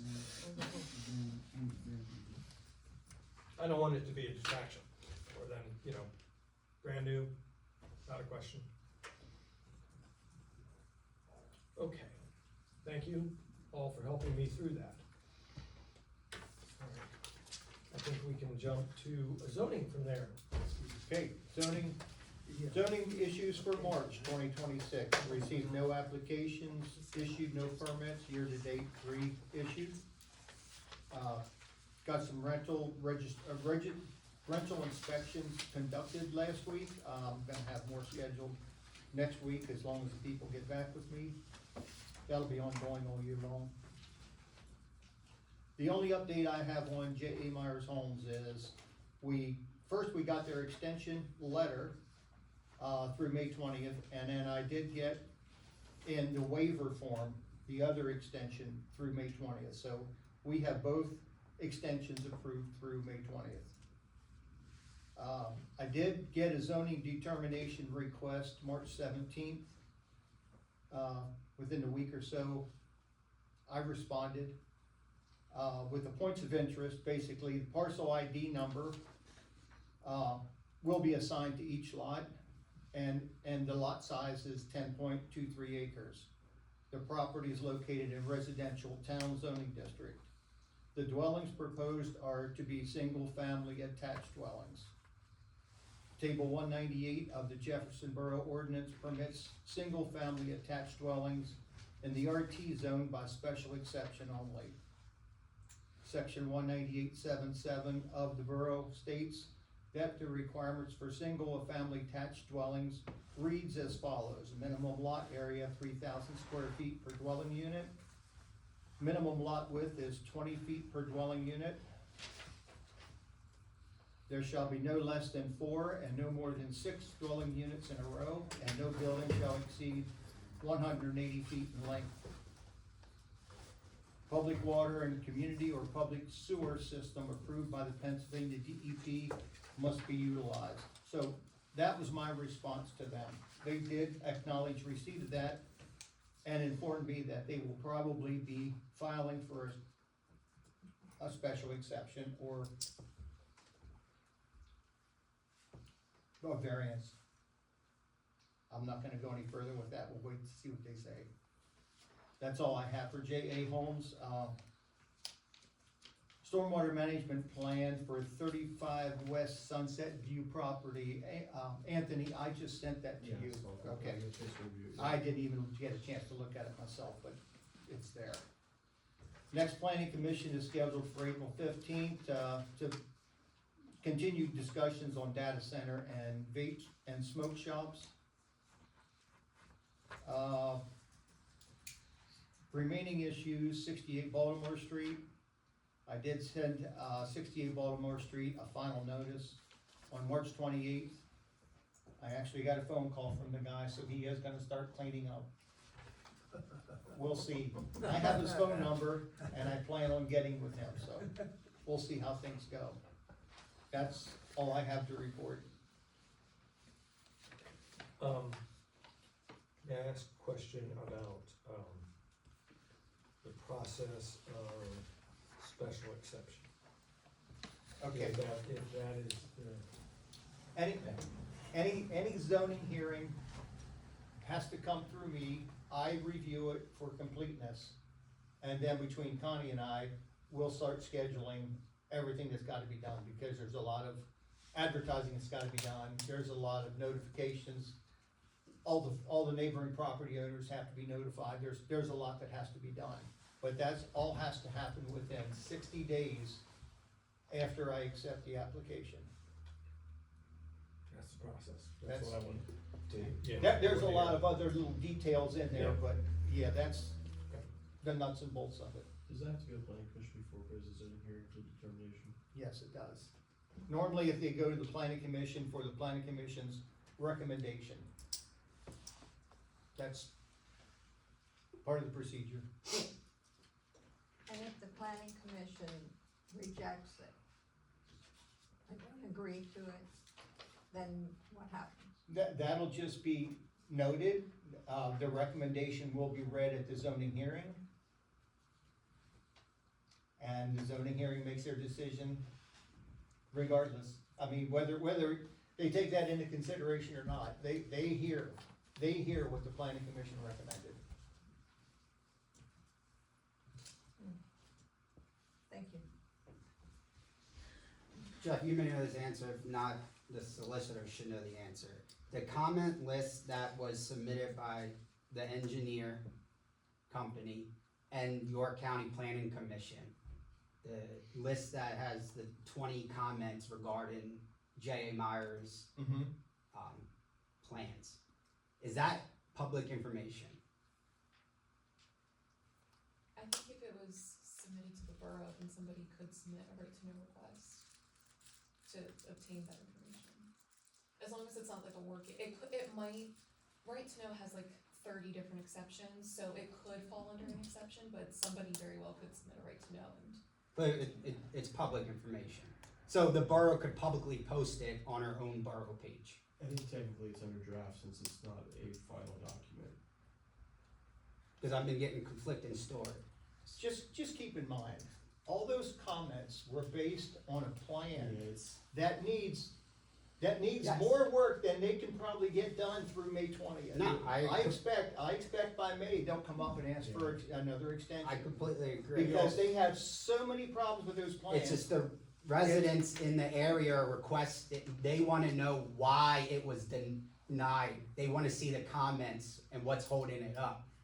And I think the residents that live within the area of the proposed development should have their ability to go on jeffersonborough.net and look at exactly the list of the comments. I would say it would be, regardless of the other comments, it was denied because they picked the wrong use within the wrong area. The rest of the comments were done as a courtesy to them. They submitted upon a cluster zoning, which isn't even available to them. We did the rest of the review as a courtesy to them out of what we thought they were trying to submit to. So unfortunately, for them, you could basically throw that letter out the window, cause They gotta redo it all. Yeah. So, if someone asks you, that's what I would tell them. They submitted underneath a wrong land use and zoning use. When we have a new submission, we'll probably have a better idea of what direction they're gonna go. And basically, you can look at those comments, and you can get worked up over the comments and what they're about, and it doesn't even apply because the plan is so far away from being correct. And what they did, let me tell you what they did. Warehouse is also doing a subdivision in Springfield Township. You know about that one? This one's 75 homes or 80? This one's supposed to be 75, they Okay. submitted under 84. The one in Springfield Township is 80 homes. This plan that they submitted to us has that owner of the property's name on the plan. Everything on this plan that we have here resembles the plan they were doing Yeah, for I'm not denying Springfield. that. It was copy and paste, and it was kind of, you know what it led me to believe? They had a deadline to get it done. They had a milestone payment to hurry up, get it done. Here it is. They submitted it. Now we get paid. No, I get. It's not even close. No, I Trust get me. it. Trust me. I live, obviously, you know, I live next to it, and there's other houses that live next to it. They saw a big warehouse sign go up in the field, and they were never told what's going on, and so people are asking, and I am asking if there's any public information involved with that proposed development that can be put on the Jefferson website. That's all I'm asking. So people can be aware of what's going on. I wouldn't wanna see bad information be put on the website. To be honest with you, that's my opinion. Cause it's not true So can information. the borough update on the website without putting the exact information? So people are aware of the update of the proposed development? What, you mean, say we got a letter of comments that is meaningless? Should we actually say that? Well, I mean, that neighbor is affecting residents, and residents have the right to know what's going on. I believe we stated in February that we were gonna deny the plans due to, the comment letter. So that would be in the minutes, I would believe. And it Are will are be you in looking for tonight's something minutes too. stronger than that? People just wanna know why they were denied. So I get asked, and then when I ask people to tell me, they don't answer emails. So then I gotta call York County Planning Commission myself and figure out what's going on. Cause I found all the information, not through the borough, I got it from York County Planning Commission. They have their own review process that they review it to, their set. Yeah, but the borough, the one I got from York County Planning Commission was titled to, I think, Mr. Dan Kaufman, President of Jefferson Borough. Yes, they provide their own review. Yeah, but when I asked for that information, the borough didn't give it to me, so I had to go to York County to get it. Hence, when the last time I reached out to you regarding some stuff, the only reason I reached out to you is because no one on the borough would answer my question. And that goes to you, Jeff, as well. The only reason I put you on the email is because no one in the borough was answering my questions. Can you have Devin give us a ruling on whether the comment review process falls underneath the draft? If you have a do you have a copy of the, That? yeah. Yeah, she'll know what we're discussing.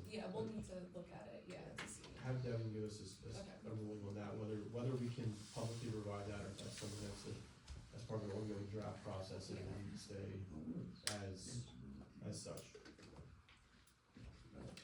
Thank you. And then we can then go from there. I'm just letting you know, That's, transparency.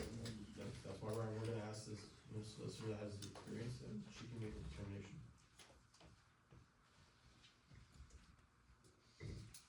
Sorry, Jim. You saying that letter has my name on it? It does. You wanna see it? Sure, I would have been more happy to have gotten it. This is what I got from the York County Planning Commission, right here. Mr. Daniel Kaufman, President Jefferson Borough, February 6th. I see that. But I couldn't get it from the borough, so I reached out to York County Planning Commission myself. And as I told you, I had never seen it except in that meeting. What was it? It was mailed to you? I hear you. I see it on that paper anyway. I'm assuming that's what the borough got. Yeah, that's what I said they wanted. You did see it, Okay. whether you knew your name was on it or not. It's part of the comments I think I had already seen in the meeting. Was that after the meeting?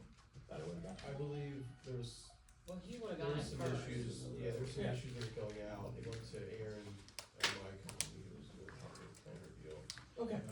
So Thank you. I'm not sure the process and how that around. Good enough. Also, regarding the solar field and Green Day finance, I'm guessing Jeff would probably know best. Has anyone talked to them as a company? As far as. Like, just, has anyone heard from them? Like, anyone that works for this Green Day Finance? Over solar? The company that bought it from I've spoken with, Baltimore Street. one of the individuals that is taking over the decommissioning bond. From Green Day Finance? I believe so, or a subsidiary who they've contracted. I'm just wondering, cause I try to reach out to them numerous times, never get a call, and they're from California, and it just, I called York County Recorders of Deeds, and they have no deed showing that the sale of the land happened. They still have a deed under Baltimore Street Solar Partners. I believe it's going through, I'm not sure if the decommissioning bond is one of the stipulations to have it recorded. So that's the process, I believe, Okay. we've gotten updates as far as solicitors reviewed their bond, and working through the process of getting that switched over. The borough has not been informed of any. I just I was just a little worried, cause like, if something to happen, if we don't have a point of contact in the new company to, why are panels making alarm sounds and we have no one to talk to? Cause I know other residents try to reach out to this company and couldn't get in contact with them either.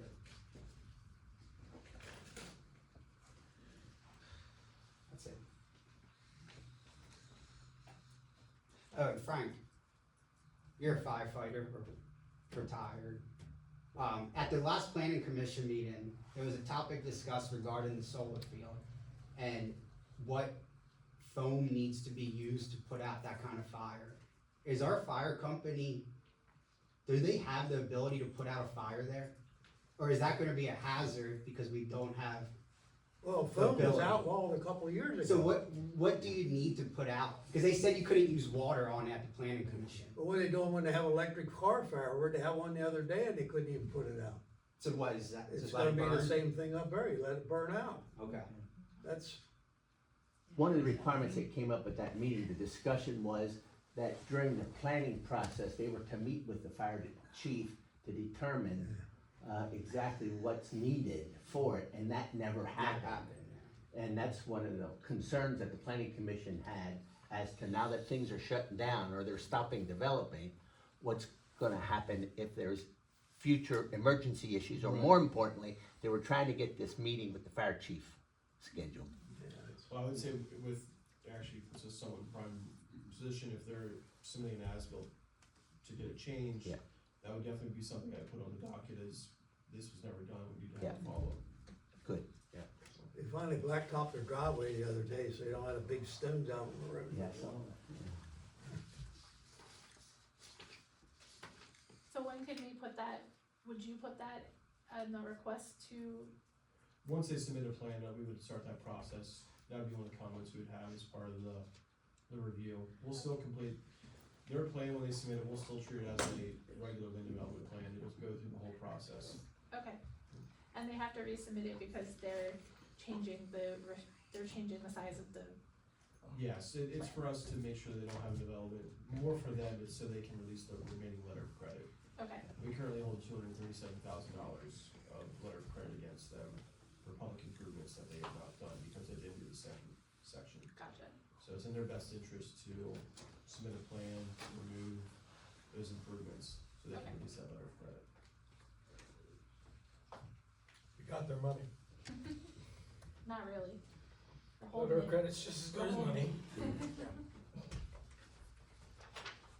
That was taken in lieu of a bond, just so you understand. Dave? Just a point of information, it might have even before Jeff got involved with the solar farm up here, but, the fire, Troy was involved in a meeting with talking about putting the fire, if there's a fire or something up there with that solar, and they said at that point that there was no way to put it out. So just to The only let you thing they know can that- do is prevent it from spreading. yeah, the fire company was involved at the very beginning. I don't know, that's just what came up at the planning commission. Well, I'm telling you what happened at the very beginning, Sure. that the fire company was involved. Okay, well, this path is great. Yeah, absolutely. Keep it going. Yeah. okay. We can reach them.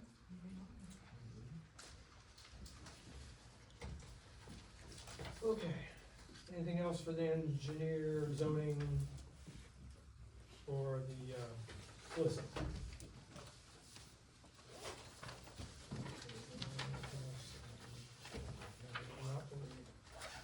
Okay, guess, we'll let you go. Thank you. Oh, yeah.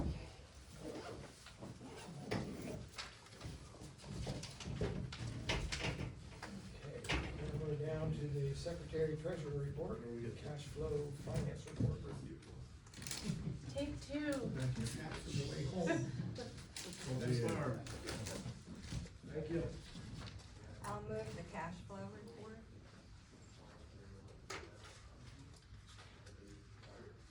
I'll second it.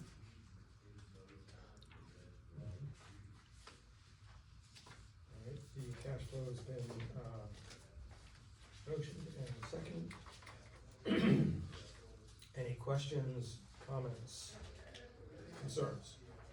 I do have a question, and maybe it's cause I didn't have a chance to read through everything, but, you're talking about the liquid fuels funds, is that reflected on here at all?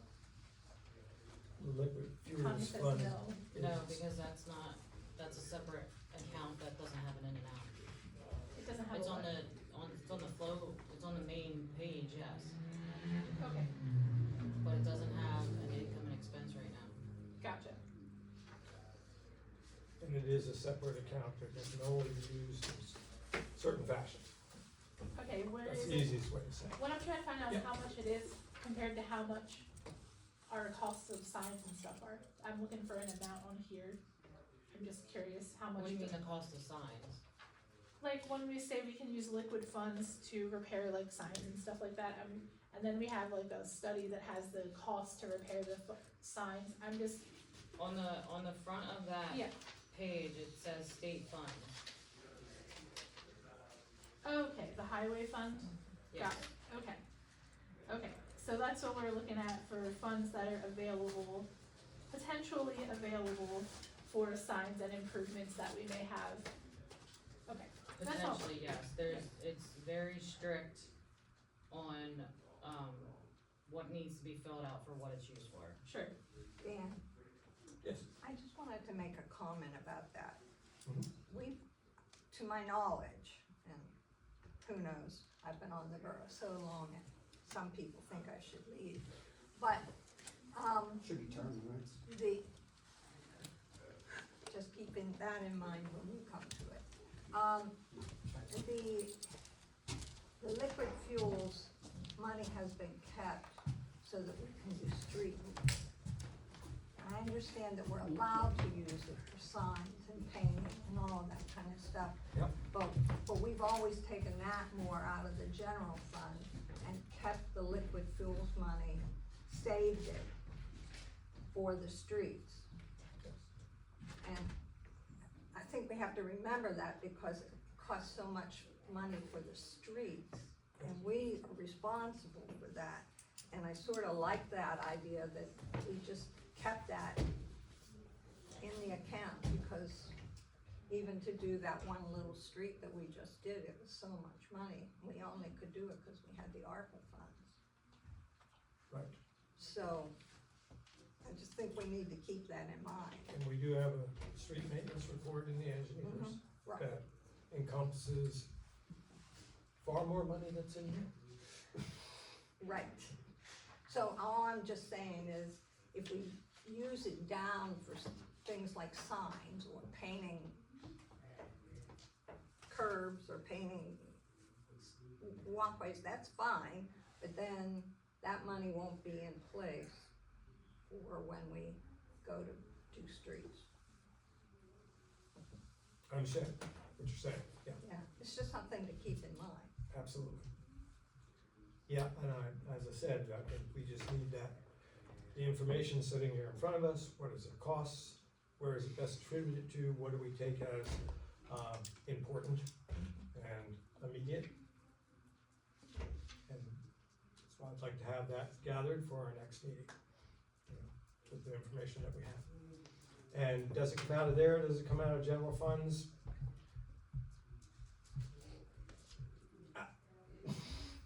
We can look at it, and that, you know, and then that's part of our budgeting process over the next, few months, too, how we view that. I mean, the latest infusion was what, $24,000?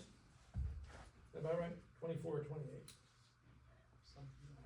Okay. And that happened. So that's the kind of money that we're looking at annually, replenished. Well, not Hopefully. necessarily. Right, it's It always was set to guessed. go down 3% every year for the next couple of years, Down, down. because of the cost of the less usage of fuel or something along that line? Okay. Gas prices. So then we're also going to be exploring what grants are gonna be available through this meeting too.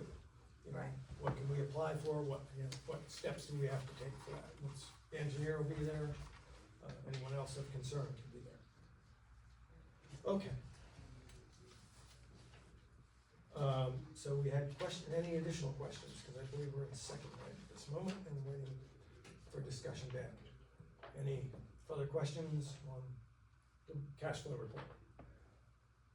Okay, no other questions then?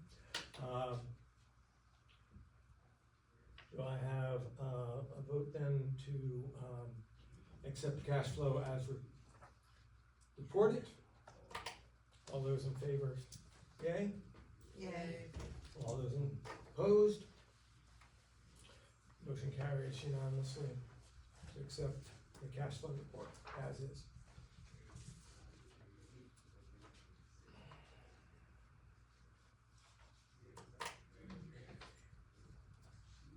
All right, we put down in here to poll the council members on their email accounts.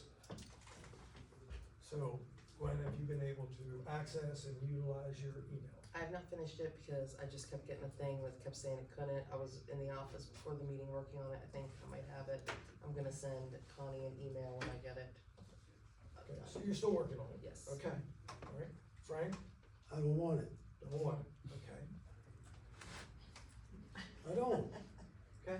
Too much is there everybody saying, oh, it's, gotta know this. Great, you get phone calls from Atlanta, Georgia, wants to buy your house, how many a day and stuff like that. That's too much. This computer's gonna run this nation. I'm telling you right now. Yep. Okay, so you will not be utilizing it. Our communication to you then should be, Connie can get in touch with me. and you've got yours up and running yet? No. I know you were having trouble. No, then that was even before Easter. I couldn't do it, so I called for help and the guy took over my computer and he did whatever he did and it still didn't work.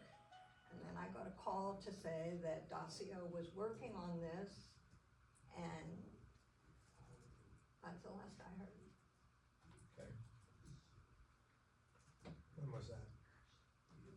Before Easter. Before Easter, okay, so last week. Okay, I'll be in touch with, I'll get in touch with them tomorrow. okay. Jason, you've been using yours, Yep. right? You're good? Okay. And Yeah, you've it was been good like the second week we had it. Okay. And I've been using mine. Combination there, apparently, until it gets all focused in. Okay.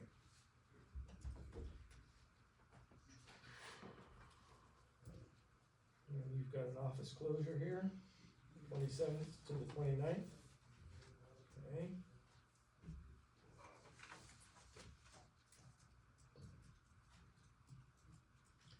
Sewer Authority, do we have anything else with Secretary of Treasurer? Okay. Sewer Authority upcoming meeting May 6th.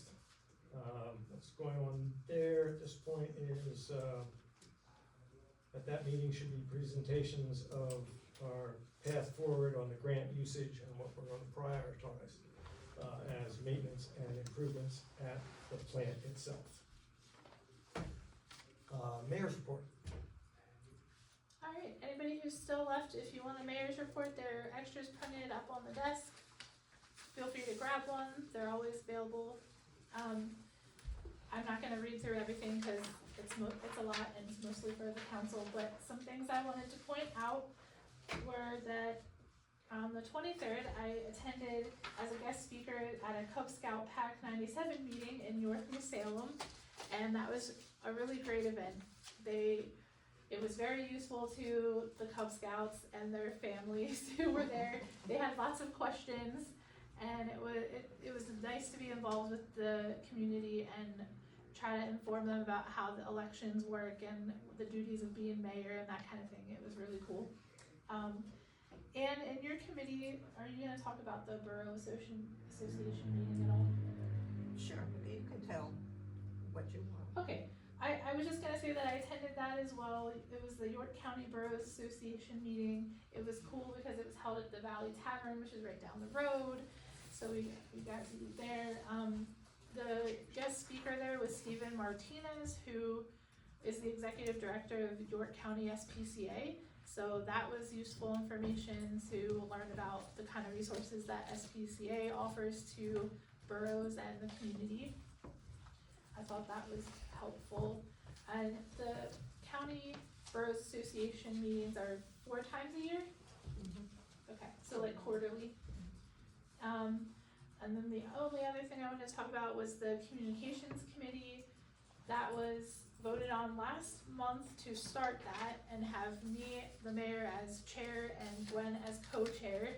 I wanted to let everybody know that Gwen and I met and had a little discussion about the Communications Committee and what kind of things we wanted to focus on. We had set a tentative date for meetings as being the 3rd Monday. That is changeable. We also had 2 residents reach out about being involved in the committee. So Faith Kreiner and Vidya Cruz, who was here, both reached out about joining. So they're going to be part of the committee and help. I would love, this is going to sound probably wrong, but I would love to have a male perspective on the committee, not just all women, not just all the female perspectives. So if I could get any of the other sex or gender, whatever you want to call it, let me know. Anybody who might be interested. And then something I want to follow up with Dan on as part of the Communications Committee is the borough sign that was damaged and we need to replace. So we'll be working on that as one of our big things. I think at this point, and comments please from everyone, I think we'd like to see a multitude of choices, cost range from the high end of electronics, if you will, or communication that's changeable, to back to the simple, stationary sign, or something in between. If we can see 3 options that we can know what money we're talking about, that all would be helpful. Okay. The sign is not repairable, Yes. as it is, and as far as design, well, that would have to be part of the costs involved. Okay. We'd like it to be great and cheap and work really, really well. So, and that needs to go back up there. I think one of the other ideas that's bounced around is, for me anyways, sometimes it bounces here, is if we make it a changeable sign, can we then in fact look for sponsors that we can have their local advertisement on there as well, changeable. You mean electronic? Yeah. Yeah. That is, promoting local business, what have you. You could also do, I'm thinking of the signs that the church has where you can write a message. It's better than not necessarily better, but it's more communication than what was there currently, which was just a sign. If we have a thing where you can put a message, that could be useful. Yes. Like monthly meeting this day or something like that. Right, yeah, and that might be the part way in between. Yeah, It's sure. just the changeable part, Yeah. Okay, but if we can get that out of the committee and the homework, Yeah. that is, and we also need to make, we're gonna get you, advertised on your meeting night, okay? I was gonna ask about that and this, because it's not like the solicitor was saying, if you have discussion we have to have a quorum to be considered having a public meeting, right? So if it's just me who doesn't really count as part of the quorum and Gwen, does that need to be a public meeting? I'm not opposed to it being a public meeting, but I'm just wondering if it really would need to be advertised, or if it falls under the same, because you could say that for all of the committee They don't meet. things, right? But if they I know. did, it's really led by one member of council and other residents. So it's not necessarily. My impression was that we had to. Okay. Can I back that up and find out? Yes. I think it's worth finding out because, I have no problem finding out. I mean, I wouldn't be opposed to like all the other committees meeting either, because I think it's beneficial to the borough if, Right. you know, rather My than, understanding is that any sponsored meeting should be advertised. okay. Yeah, and I don't care either way, I just don't want it to hold up us. And I am learning all the time. So, you know, let's learn together and we'll find out whether that's necessary. Okay, Currently, I'm saying it is. We okay, have to advertise soon over, changing the dates on the budget meeting. Yeah. Anyways, probably holding that off until next meeting when we talk more about the council, that we can do all of it together. Yeah. okay. About the solicitor is what I was meant. The only other thing, I did list some of the upcoming events, there's not as many as last month, but, this goes for anybody, if anybody knows of events coming up, please like notify me and let me know, that way I can plan to attend if you want me to attend, or I can at least try to advertise and spread the word about them. So I feel bad, like a lot of times I just know the events that are happening from social media, so I'll go on, and the fire company has all their events, but I don't always know like the Lions Club events. So May like, 9th. I know that when I saw the sign for it. But like, I'm just saying, if you know that there's some upcoming, just let me know, that way I can equally represent everybody.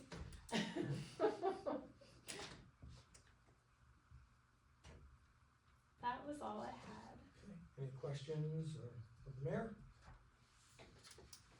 Okay, I do have a couple of questions for you. I think you had it in the address, but, the, pressure water thing, you've got the addresses now, that type of thing, so Yeah. you're able to move forward? Yes, You so believe? I did email back York Water last night and gave them the list of addresses. I'm really unsure what they were requiring of us, and they seem to be saying they only do the testing if it's for fire purposes. Right. I made sure to mention our fire chief Is requested. recommended these, and here's the list of them. I'm not sure Okay, if what we- they'll do with that. Yeah, you get So- feedback, you get any negatives on that or whatever, we'll get I involved did with. put Connie on my response to that one, so she has it if they respond too. Yeah. Cause I don't know how quickly they'll respond. Yeah, and then, you know, if it's Troy that needs to physically ask because he's the chief, I'm sure he will do it because he's the one that asked. When you call in and ask if they keep the water tank full, Which, the one up there, yeah, does the York Water Company service that? yeah, they own that, they bought that from the That's where borough. our water goes. And that's, It comes from. you can usually tell in the morning when you don't have low water pressure, and everybody's using water. They might come out and read your meter or pressure in the daytime, and that's when the water pressure's up, When no one's using it. when nobody's using it, that's what's, yeah. And that's supposed to fill that tank during the night, and I think they're using too much and that tank ain't getting filled, and that's why we don't have water pressure. I had that discussion with York Water myself as a private citizen, because I have water pressure issues, and I asked them on the phone if that water tank is full, and they couldn't give me an They answer. couldn't, they didn't know. I'm sure, yeah. And they was under the understanding, once these houses, when it was supposed to be another water tank somewhere in, yeah, Yeah, yep, I agree, Frank. it's supposed to be another water tank. Yeah, I think, Alright, well, we'll stay on top of it. I'm assuming that people reached out to you regarding pressure issues. No, this was stemming from when the fire chief was here. Okay. And we brought the issues with the water pressure were brought up, and the fire chief had mentioned about testing the fire hydrants. Okay. Am I correct with that, Dan? Correct. Okay. because So that you're time going they to had the continue fire on that request. out at the junkyard, and they were drafting up here at the corner. I had no water, and they didn't wanna hear, oh, no, that ain't so. We didn't have no water back there, I hear from a few residents. yeah. A lot of residents up on Burns, Lakeview, that Oh, whole man, area. oh, yeah, Lakeview, holy crap, you don't have no pressure up there. Sucks. Yeah. Yeah. And I know on my end, people are starting to have less pressure. And I've Yes. noticed over the 5 years I've lived here, it's going down. Takes 40 minutes to fill a bathtub. on Facebook, there's a lot of people that come out to residents of Jefferson Borough that complain on York Street. Yeah. York Street specifically. Yeah, and I've called York Water on behalf of everyone, and York Water has kind of gave me the runaround, unfortunately. And then I've also requested through York Water, because they have to approve. They have a say in the approval of the development. Because if York Water says we don't have the water to sustain homes, Yeah. that York Water can say that. Well, typically, that's a requirement in the land development plan that that's addressed too, so Yeah. you'll see that in there too. But I'm Yeah. if we're already having issues, Right, 80 right. more homes is Hopefully not they going to take- help it. Hopefully, That's- they take that into consideration. I hope so too. And how many more out there? Yeah. Yeah, and then the new ones down there Yeah, by the that's ball field. So. Alright, so, thank you, Madam Mayor. Sure. Okay, so now we're gonna hop up to the other committee reports. And I'll go first here. We've already talked a little bit about, we have this down twice in the old business and this. Square damage quotes, we looked at some of those last week. The only one, do you have any new ones on that? And for, do you have the new H and H in here yet? Okay. What do you mean no on all of them? Pardon? We did all of them. Including the new H and H? No, we didn't do new H and H. We didn't get that until well after the last meeting. I just got that like a week and a half ago. Alright, What are the quotes, Dan? pardon? What are the quotes from H&H? We're gonna go through that one too. The quotes for H and H are, we had 3 last week, right? Last meeting. Varied through the 3 different incidences that they were covering out of insurance. And then we have a new one, for the cannon. Is that this one? That is the physical cannon. Now I'm gonna Okay. deal with that here too. That we have down under, where do we have that? Is that part of this? Yeah. Okay, we can do it now. I thought we had it repeated somewhere. Okay, so, moving on to that one. Can you bring that up? The, My battery's not. battery's down? Okay. I wanna say off the top of my head, it was somewhere around 12, I wanna say 8. 8? Okay. The email said 8, but the quote said, We're gonna bring it up in print. Meanwhile, we'll talk about, I apologize, I thought we had that in the package. It's gone to the insurance company, et cetera, already. So we also sent to the insurance company the other quote that is inside your package for the one that you guys picked up, the cat. All right, and I'd like to talk about that a little bit. Now- 8320. 8320, can we print it? You able to from here? Yeah, but which part? Because the email states, That's separate. okay, so then you want this one. Yeah, Okay, we then can that's talk about that. 6850. Oh, 68, okay. 68, I was far off. Okay, so this is the only people that I've been able to find that seem to be capable of repairing / in this case, replacing the cannon carriage itself. This quote is for replacing the carriage using the hardware that we currently have on an aluminum body. That'll match, and they will take the wheels that we have now and put that on the aluminum body and mount the cannon for us. That is with the insurance company now as well. They may, because the wood's rotted, there's no way to repair it the way it sits. The carriage has to be replaced.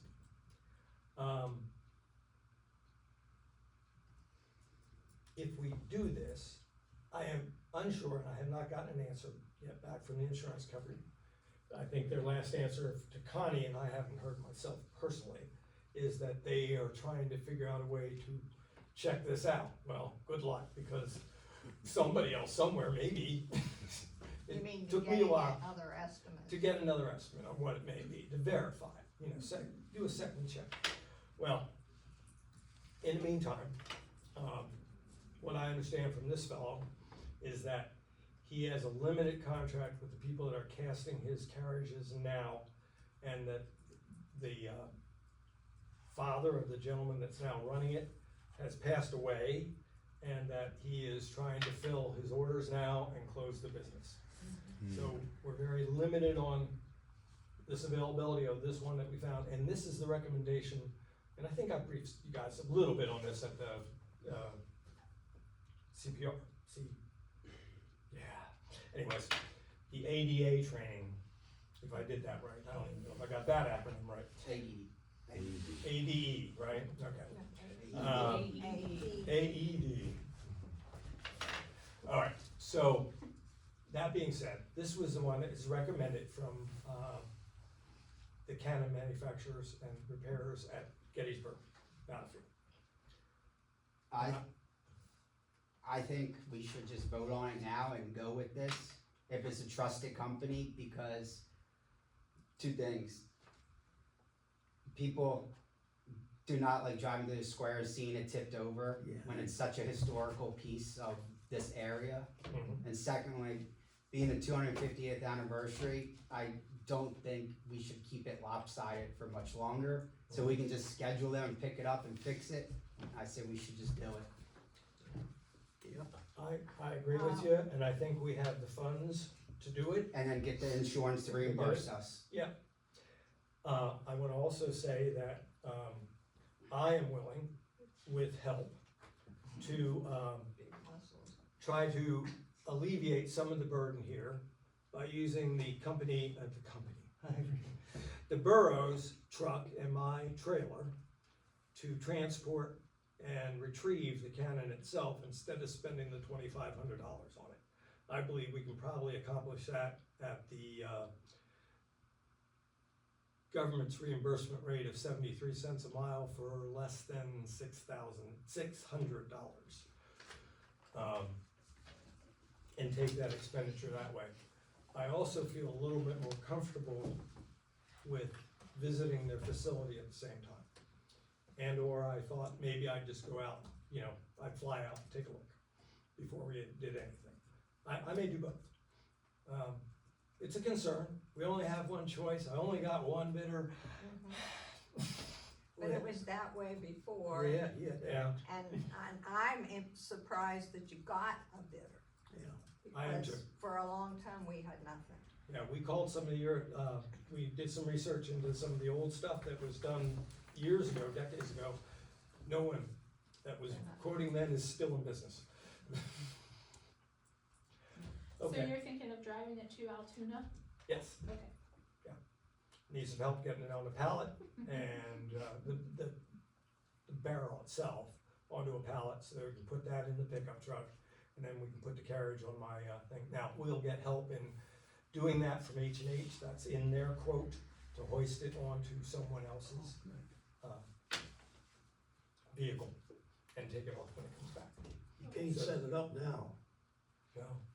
No, and it's resting on the one aluminum post, and that's the only reason it's in the position it is now. Otherwise, it'd be sitting like this. And maybe bending the wheel. So we're gonna have to turn it very carefully. It's gonna take some time. Them aluminum wheels shouldn't bend. You would hope not. No, but one leaks. And we have to make sure Take the that tractor and loader and lift that thing up and set it down. And I'm a little concerned with our tractor and the weight, I don't know. Oh, that'll. Should be lift it. close, but yeah. But I was gonna let H&H do it, with something Okay, bigger, okay. and then get them to bring the proper straps and that type of thing to do it. And then give them the liability. We might have, straps down in the shed from whenever we had the, truck with the salt spreader.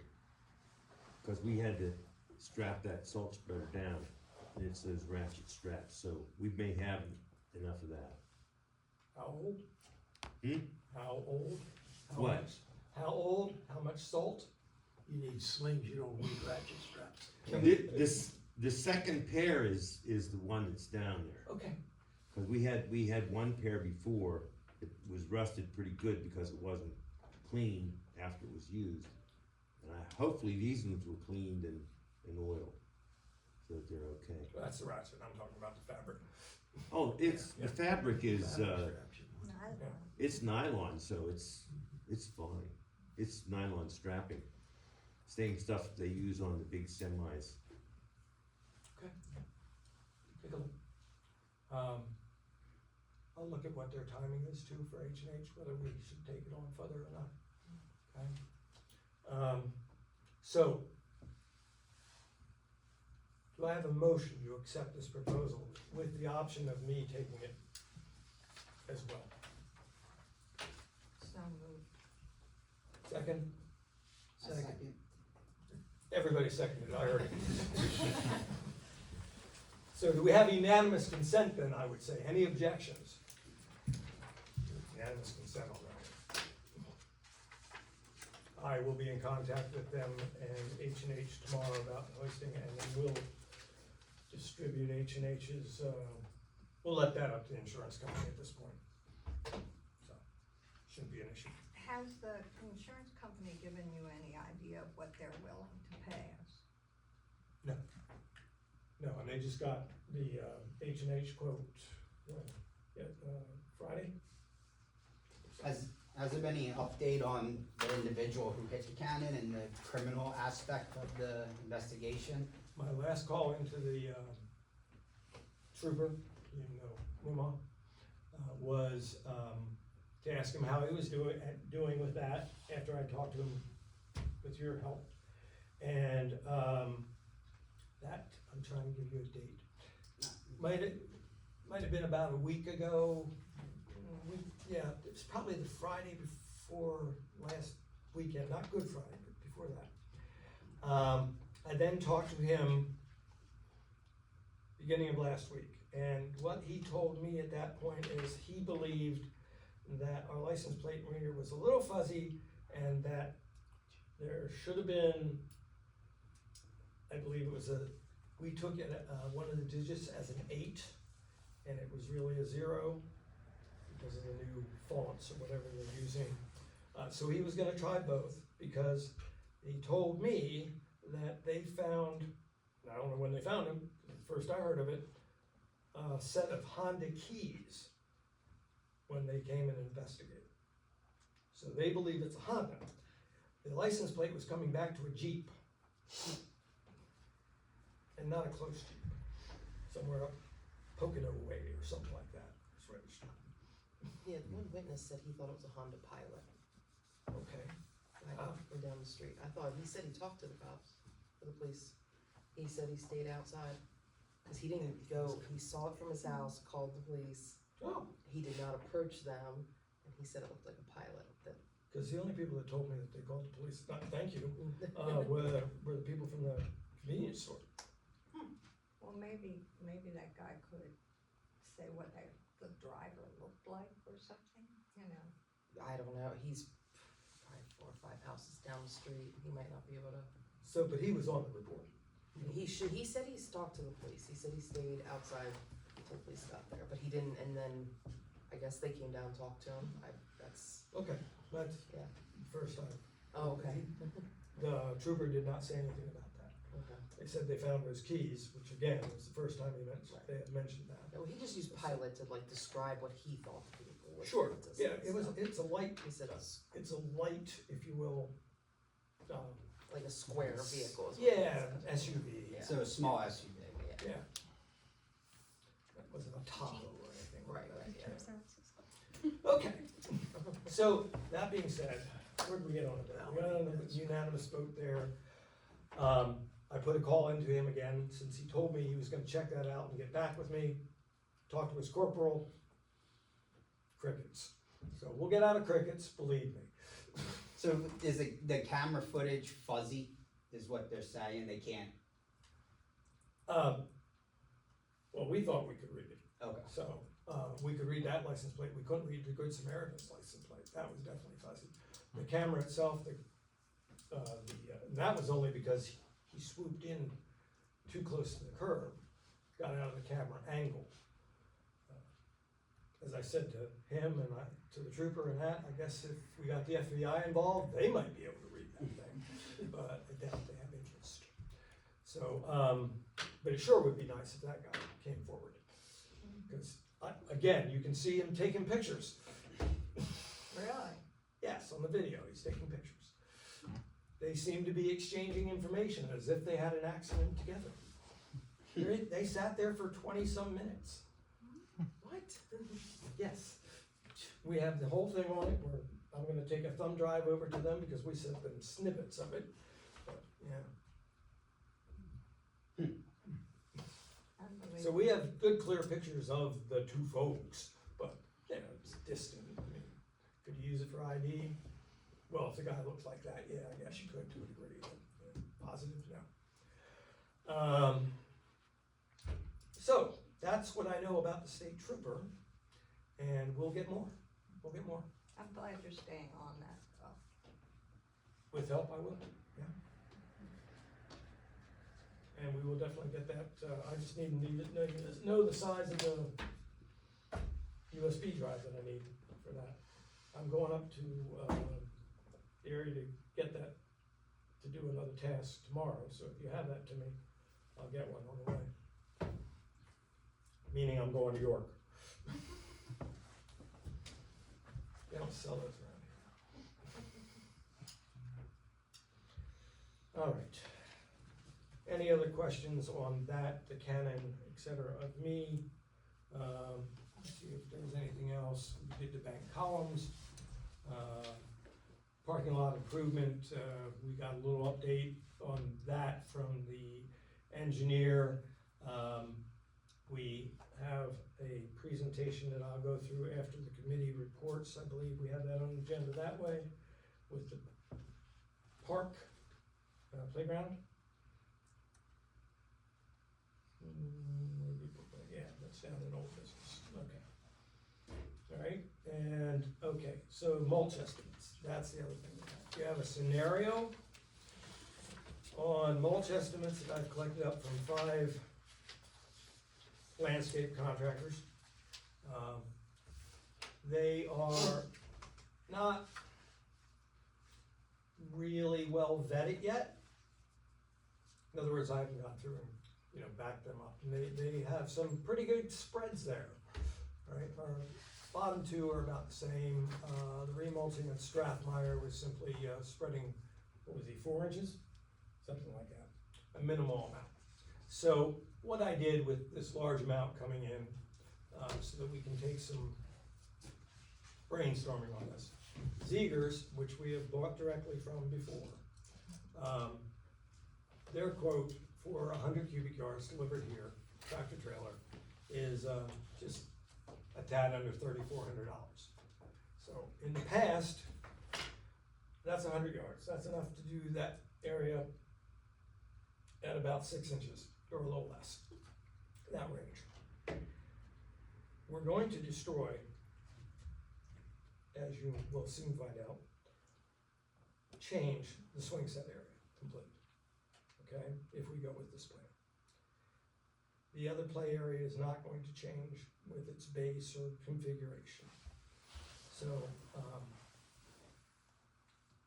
I'm thinking that if I get volunteers and Mike's help and my help and our tractor, that we could probably slice off the weedy part and bring in the mulch and spread it. I am a well-trained landscaper, highly capable of running a front-end loader, and I will do this on a weekend probably in May, rather than do the chicken barbecue or something cute like that.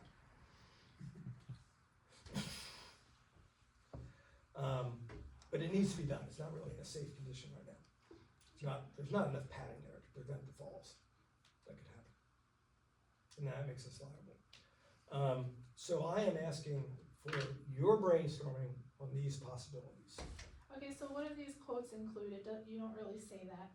Like, do these include for the mulch plus them to spread it, bring it, spread it?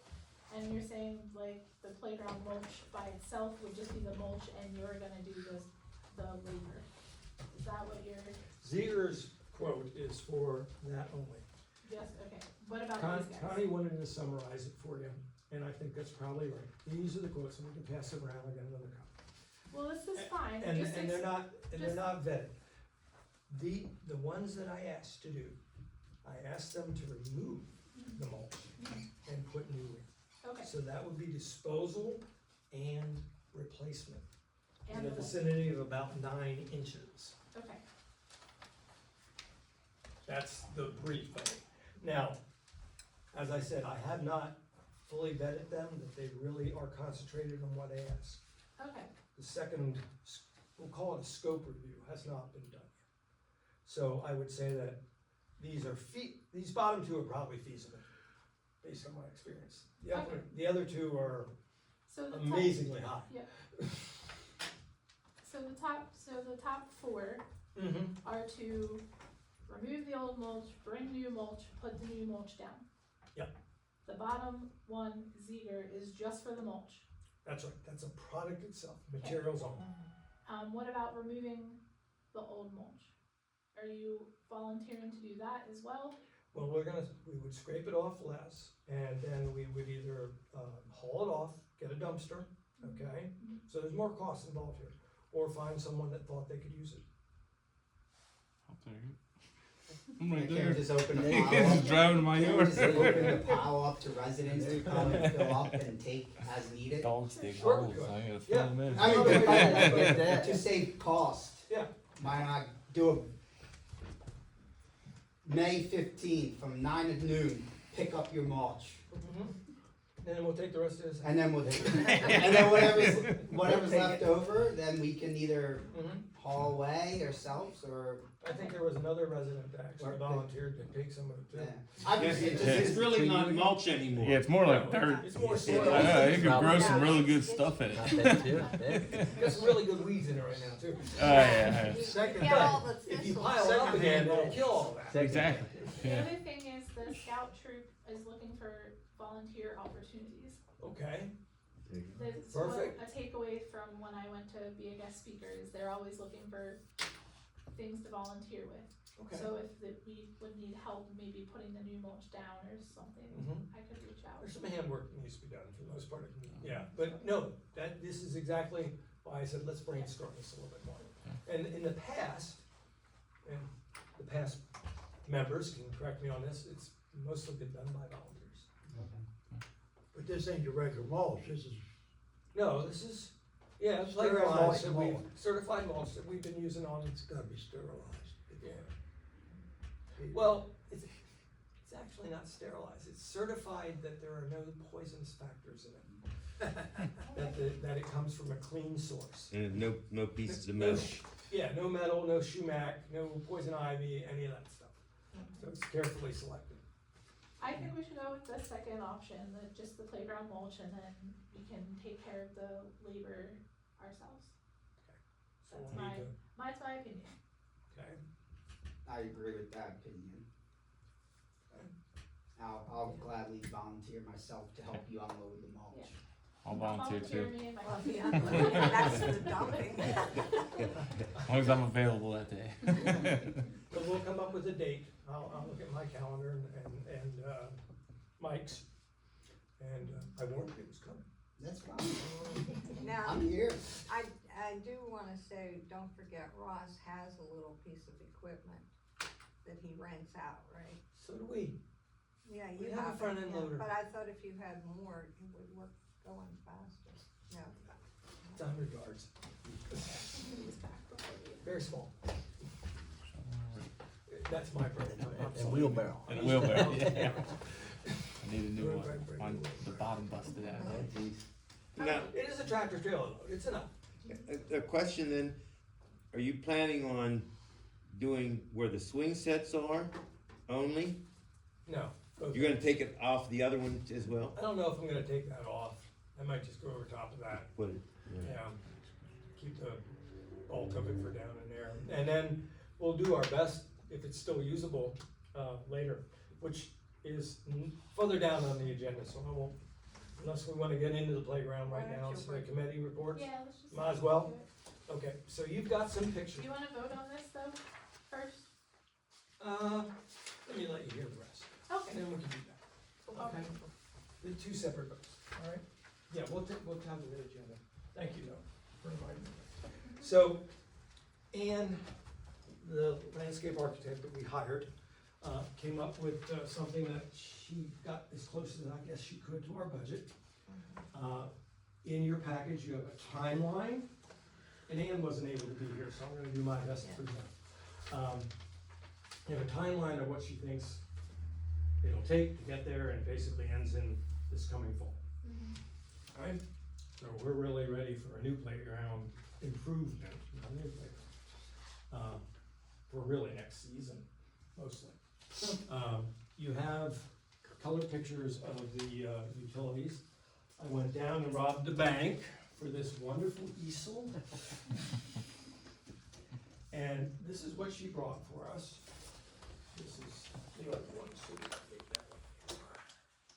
You already have the right one. There are some, there's some things we can make options if we want to. And we can also put it out to bid with alternates to do X and Y, graduate or not graduate up. So what she has done is taking the playground, this is as is, the gray part, or lighter colored part is the existing conditions. This is the current swing set area and swing set itself.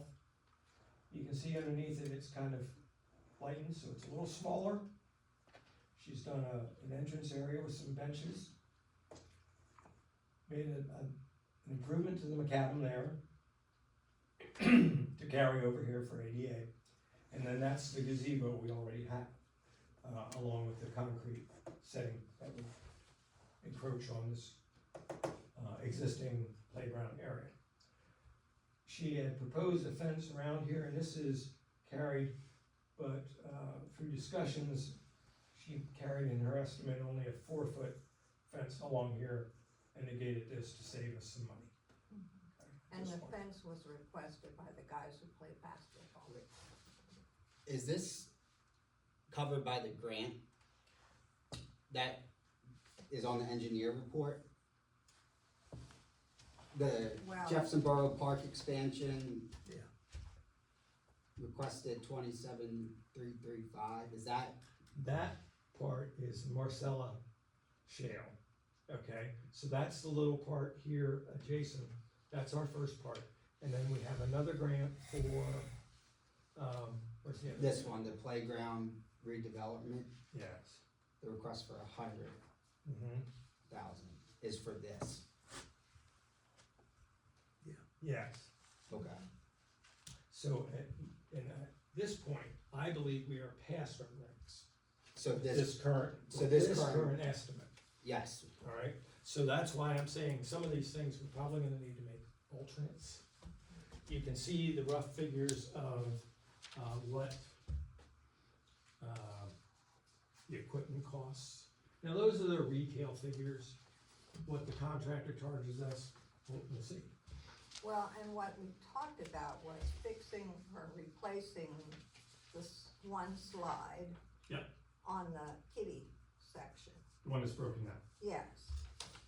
But that, we had a bid of $10,000 for the slide. For the actual, the one that is there now, but Yeah. she needs to be looking, So she she's is looking looking at- into an alternate. Yeah, so. but, so that will remain, we're not changing that. She said it's in good shape and it's ADA accessible, and so it fits those requirements. Yes, and at the level we're at now with this proposal and that plan is that we go into actual documents for, the movement would be to go into actual documents for bid, to get it out and see where we're at. It wouldn't be to accept this as is, it's to move it forward, to get it out to bid, what is it gonna cost us? And go through some, like I said, some alternates with her as she presents the bid package.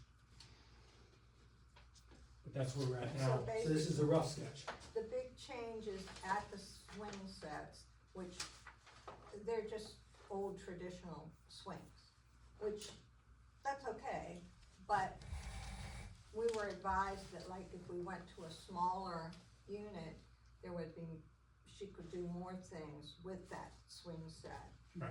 And one of the things that we were concerned about is places to sit, because you go up there and people are sitting in their car and their kids are running around playing, whereas it could be a family thing if the parents had a place to sit. So that's why the gazebo now is very important, because we also need shade there, because when the walnut trees were removed, we lost our shade. Only in the morning. So now the gazebo provides the shade, and those couple of benches give the adults a place to sit and enjoy the park and watch their children, instead of letting their children just have at it. Hopefully they'll get out of their car. Yeah. Right. And this is particularly toned into a different age group than our current, playground equipment is. It's younger, more preschool, whereas this is youth, first part of school, I think up to 12 or something like that. This is more toned in the 8 and under, I believe. So this is the existing one, This is the existing one right here. She's calling it the youth playground. and this would be new equipment up here. This is a new equipment, and that's what's in this package here. She's highlighted yellow what, so that, for example, would be this particular unit. Okay. Okay,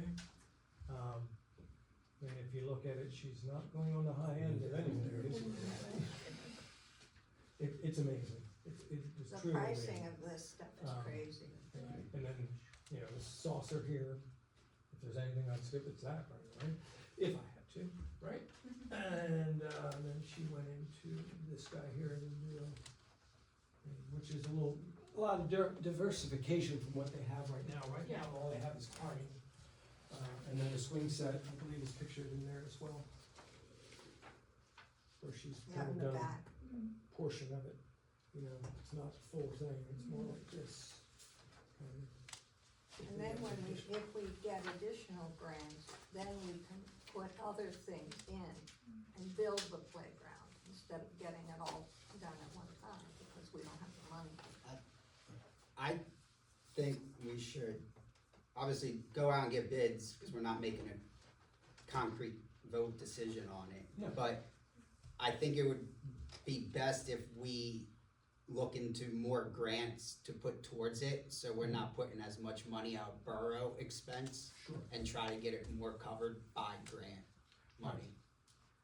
Some of those grants have limits, time limits on them. So, I believe we have to use some, I don't have it here anymore. There's definitive Time. limits. So, and the grant process is, we already did apply for one. Yost helped us through, that's the landscape architect, helped us through trying to get another one from the county. We were unsuccessful at that particular one. That doesn't mean next year we won't. do Yeah. another one. So that way we can add as we get. Correct. Yes, and, so, here's the other thing, she has the concrete, I believe, in the estimate here for this. When I got the, gazebo from the contractor and owners of Hunt Valley,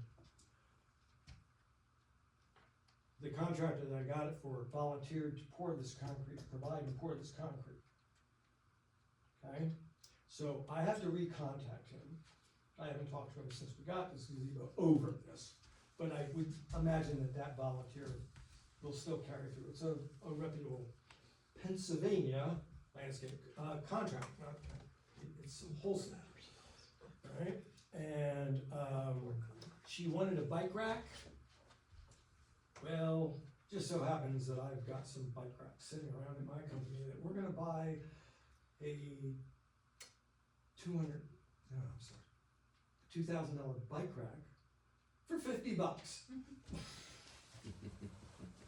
Alright, so we're gonna get that. We already have the trash can. We already bought that for my company again for $50. So, that's been sitting in storage, because it was available. Yes. Just keep in mind, looks like you're moving the playground further away from the building. You might have this building, you might have to upgrade your surveillance to catch it, depending on how good a camera you have. Huh? Just keep that in mind when you guys are planning. Right now, we have It's view cameras, into too. about here, Mhm. I think, Yeah. that's it. And sooner or later, we're gonna have. Trust me, you're speaking to the choir about the playground and surveillance. You don't know. He knows. I bet. My company installed the Don't cameras. we have a grant for the parking Yeah. lot in there too? Yeah. The grant for the That's why parking when lot they is talk in about there, the license plate and some they more. are not present on this end. Wait, Move them for on security that tonight. company? So, Yeah, it's my Um, family company. we have Yeah. two possibilities for Yeah. motion here. Glad it's working. One to These cameras allow, are notorious. Don't work when you have some Annuals power. to produce bidding documents for this and provide the options to base so that we can stay in the, what can we do as far as option goes to help us stay closer to our budget? And, the second would be for the, mulching. Alright, so let's deal with the mulching first. Any other questions on this particular? Yes. Are we taking in consideration of any of the surveys that were sent out a few years ago? When the surveys were sent out with the sewer bill? When we do this playground, are we looking back at what that survey said and what residents Well, commented on? Sure, it's been in motion since that, so I'm gonna say, I think so. Yeah. So is that playground, is the proposed playground going off of what the residents said on that survey? Yes. She conducted the survey, so. I know for a fact that there was multiple people that said that they wrote in on that survey about a dog park. Well, actually, Dan was the one who really wanted the dog park, but we were advised against that. For what reason? What was the reason, Dan? Because one, it's hard to maintain, and we didn't have the money or the Space. space for it. So it can still be part of a future plan as far as that goes. We're not counting out any of this area for future. I just know that was Mhm. a lot of people said Yeah. Yeah. when that survey happened. Dan said he wanted it, You not, have we no tried idea to. how much I distaste coming down here and having to remind people that they can't have their dog in the playground. Did you ever go to a dog park at a campground or something? Yeah. Yeah.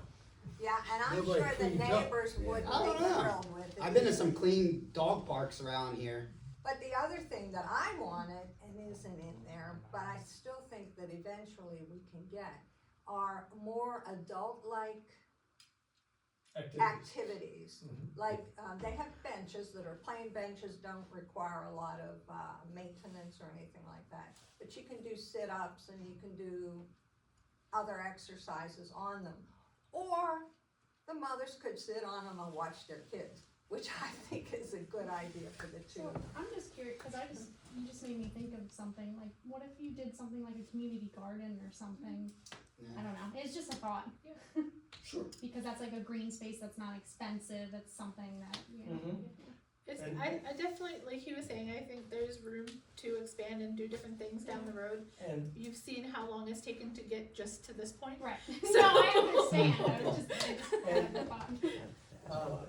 we're gonna, sometime this coming week, we're gonna have the stakes put in for their survey. They, I believe marked maybe this corner and that was it.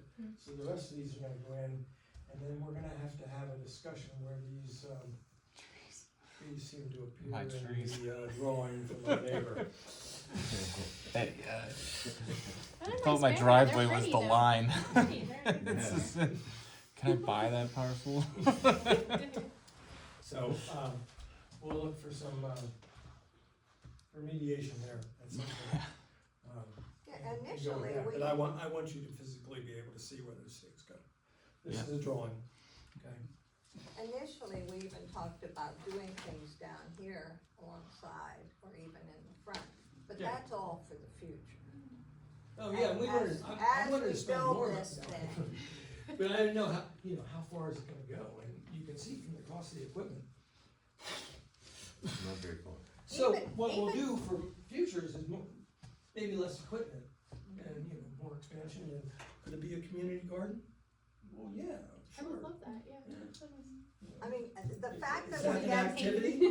You know? the fact that we have the gazebo donated is a major, cause when you look through the playground booklets, just the kind of shade things that they have that are just like little pavilions with a table under it, they're thousands and thousands of dollars. Tens of thousands.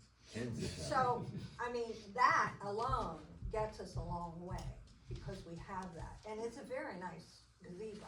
And we can count that as, Shane. part of our expenditures already. Sure.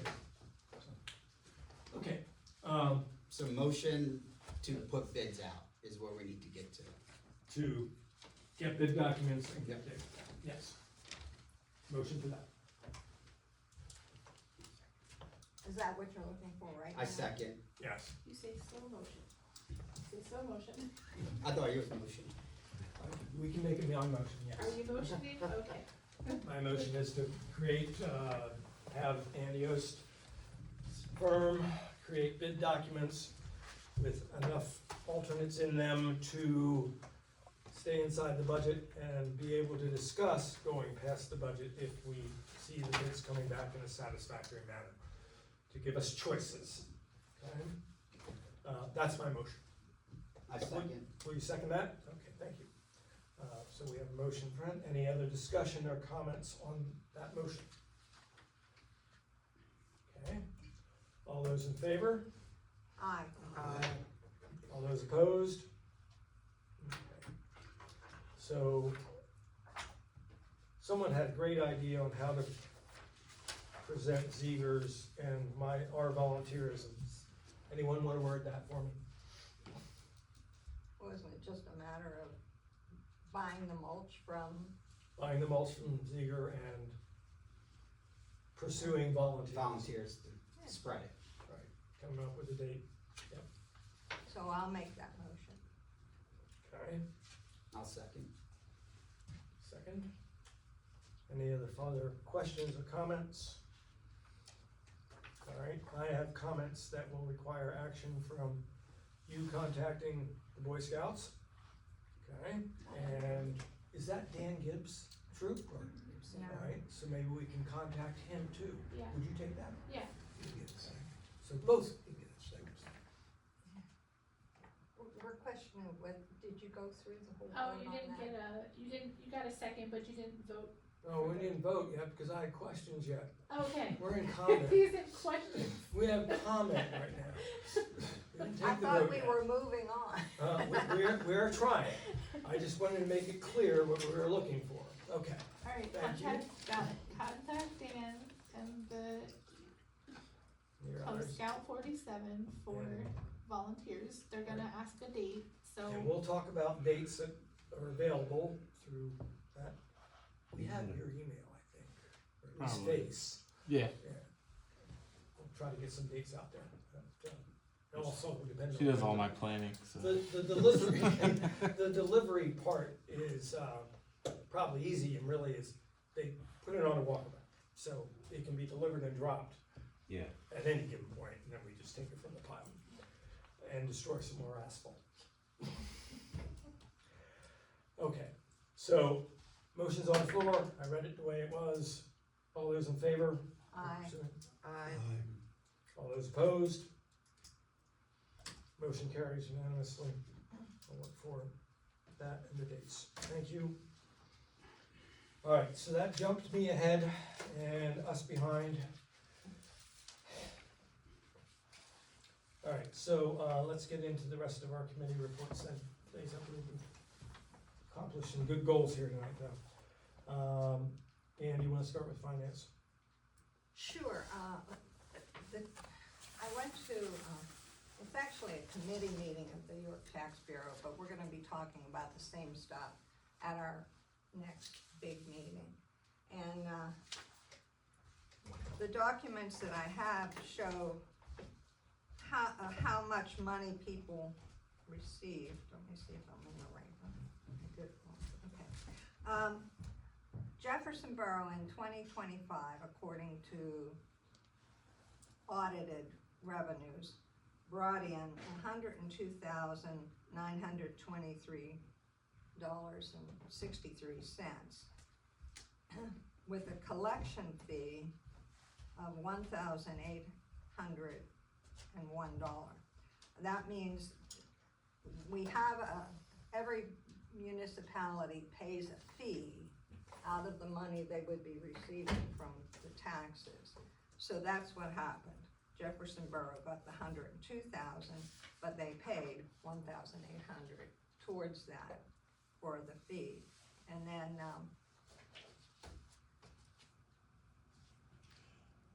what was yes, okay. So basically, we got $101,122.47 on taxes that came to the borough.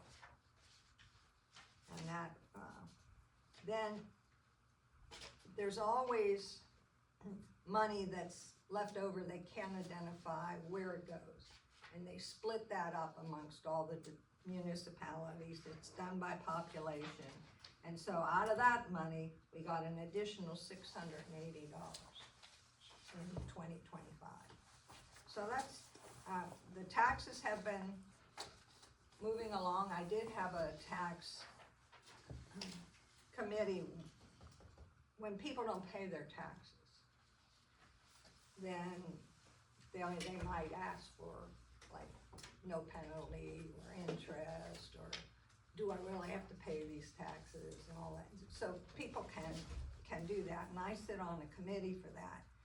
And we had one just recently, and it's always the same problem. And I'm saying this, I've said it a number of times, but please, when you see a person move in from Maryland, who works in Maryland, they have to know about York County taxes.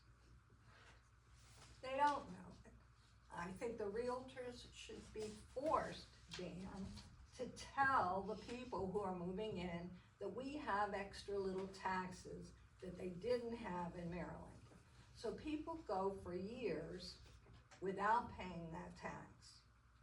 And then every 5 years, the tax bureau gets this, they call it a tape. It's a listing of the people who paid taxes, and then the county looks at, oh, did you pay your county taxes? No, you did not. So then they get the bill for those years of taxes. And it's a little tax, but when you add it up over time, it becomes big. And then you have to add interest, and then if they don't pay it on their own, a penalty gets applied. So all of that becomes a lot of money. The people in particular that we dealt with this time, it was a husband and wife. They both work in Maryland. Maryland didn't take the county taxes out. So it's not just one person's tax, it's two people who owe this money. And it was up to around $10,000 that they owed for our little bitty York County tax. If only people only knew they had the tax, they would pay it. These are people who've paid all the other taxes, they just didn't pay the county. So please, please, when you see somebody move in from Maryland, make sure they check into the county tax, because nobody wants to make them pay interest and penalties. And this particular family, they actually found out themselves and they paid, okay, great, but do we have to pay the interest and the penalty? Well, that was the committee that I sit on, we make those decisions. And we have to go by the policy, which pretty much you have to pay most of it, depending on your situation and how soon you pay your bill, and there are different things. So it's a big bunch of mess, and people are put in bad situations that they shouldn't have to be. If only the realtors would tell the people that they have an extra little York County. And since, Dan, you have your realtor's license, maybe you could do that for me. I'd appreciate it. Well, as a matter of ethics, they are supposed to inform them all the costs that take to move in and all the laws that apply to them. Do they always do it? I don't know. Why don't I ask any of our recent move-ins? I recently moved in, but I was aware of it. And see, I sometimes, would say that we can do good. Yeah, I mean, I know that being a Maryland employee, my primary work is in Maryland or Virginia, depending on where I'm reporting to. They are required to report to the local authorities. It's some of these little independents and that type of thing that don't do it. And it's pretty rare because if the state should be telling them right away when they're paying their state's income tax that they have locals.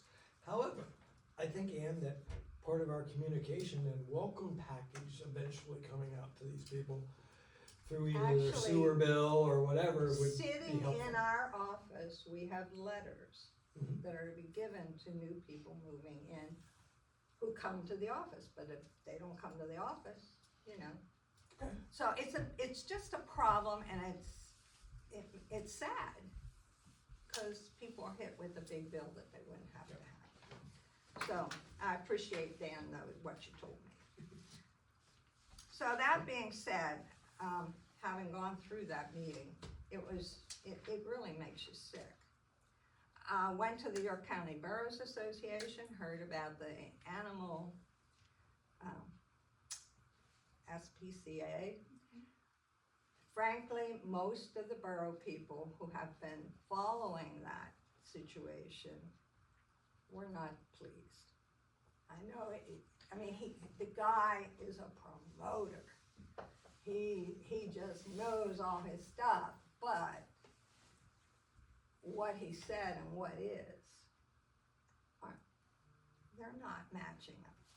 For instance, months ago, you could have read about how York County wasn't taking any dogs or cats from anybody unless policemen were bringing it in. But if you or I brought them in, they weren't gonna take them. Now that guy said, oh yes, we take them all.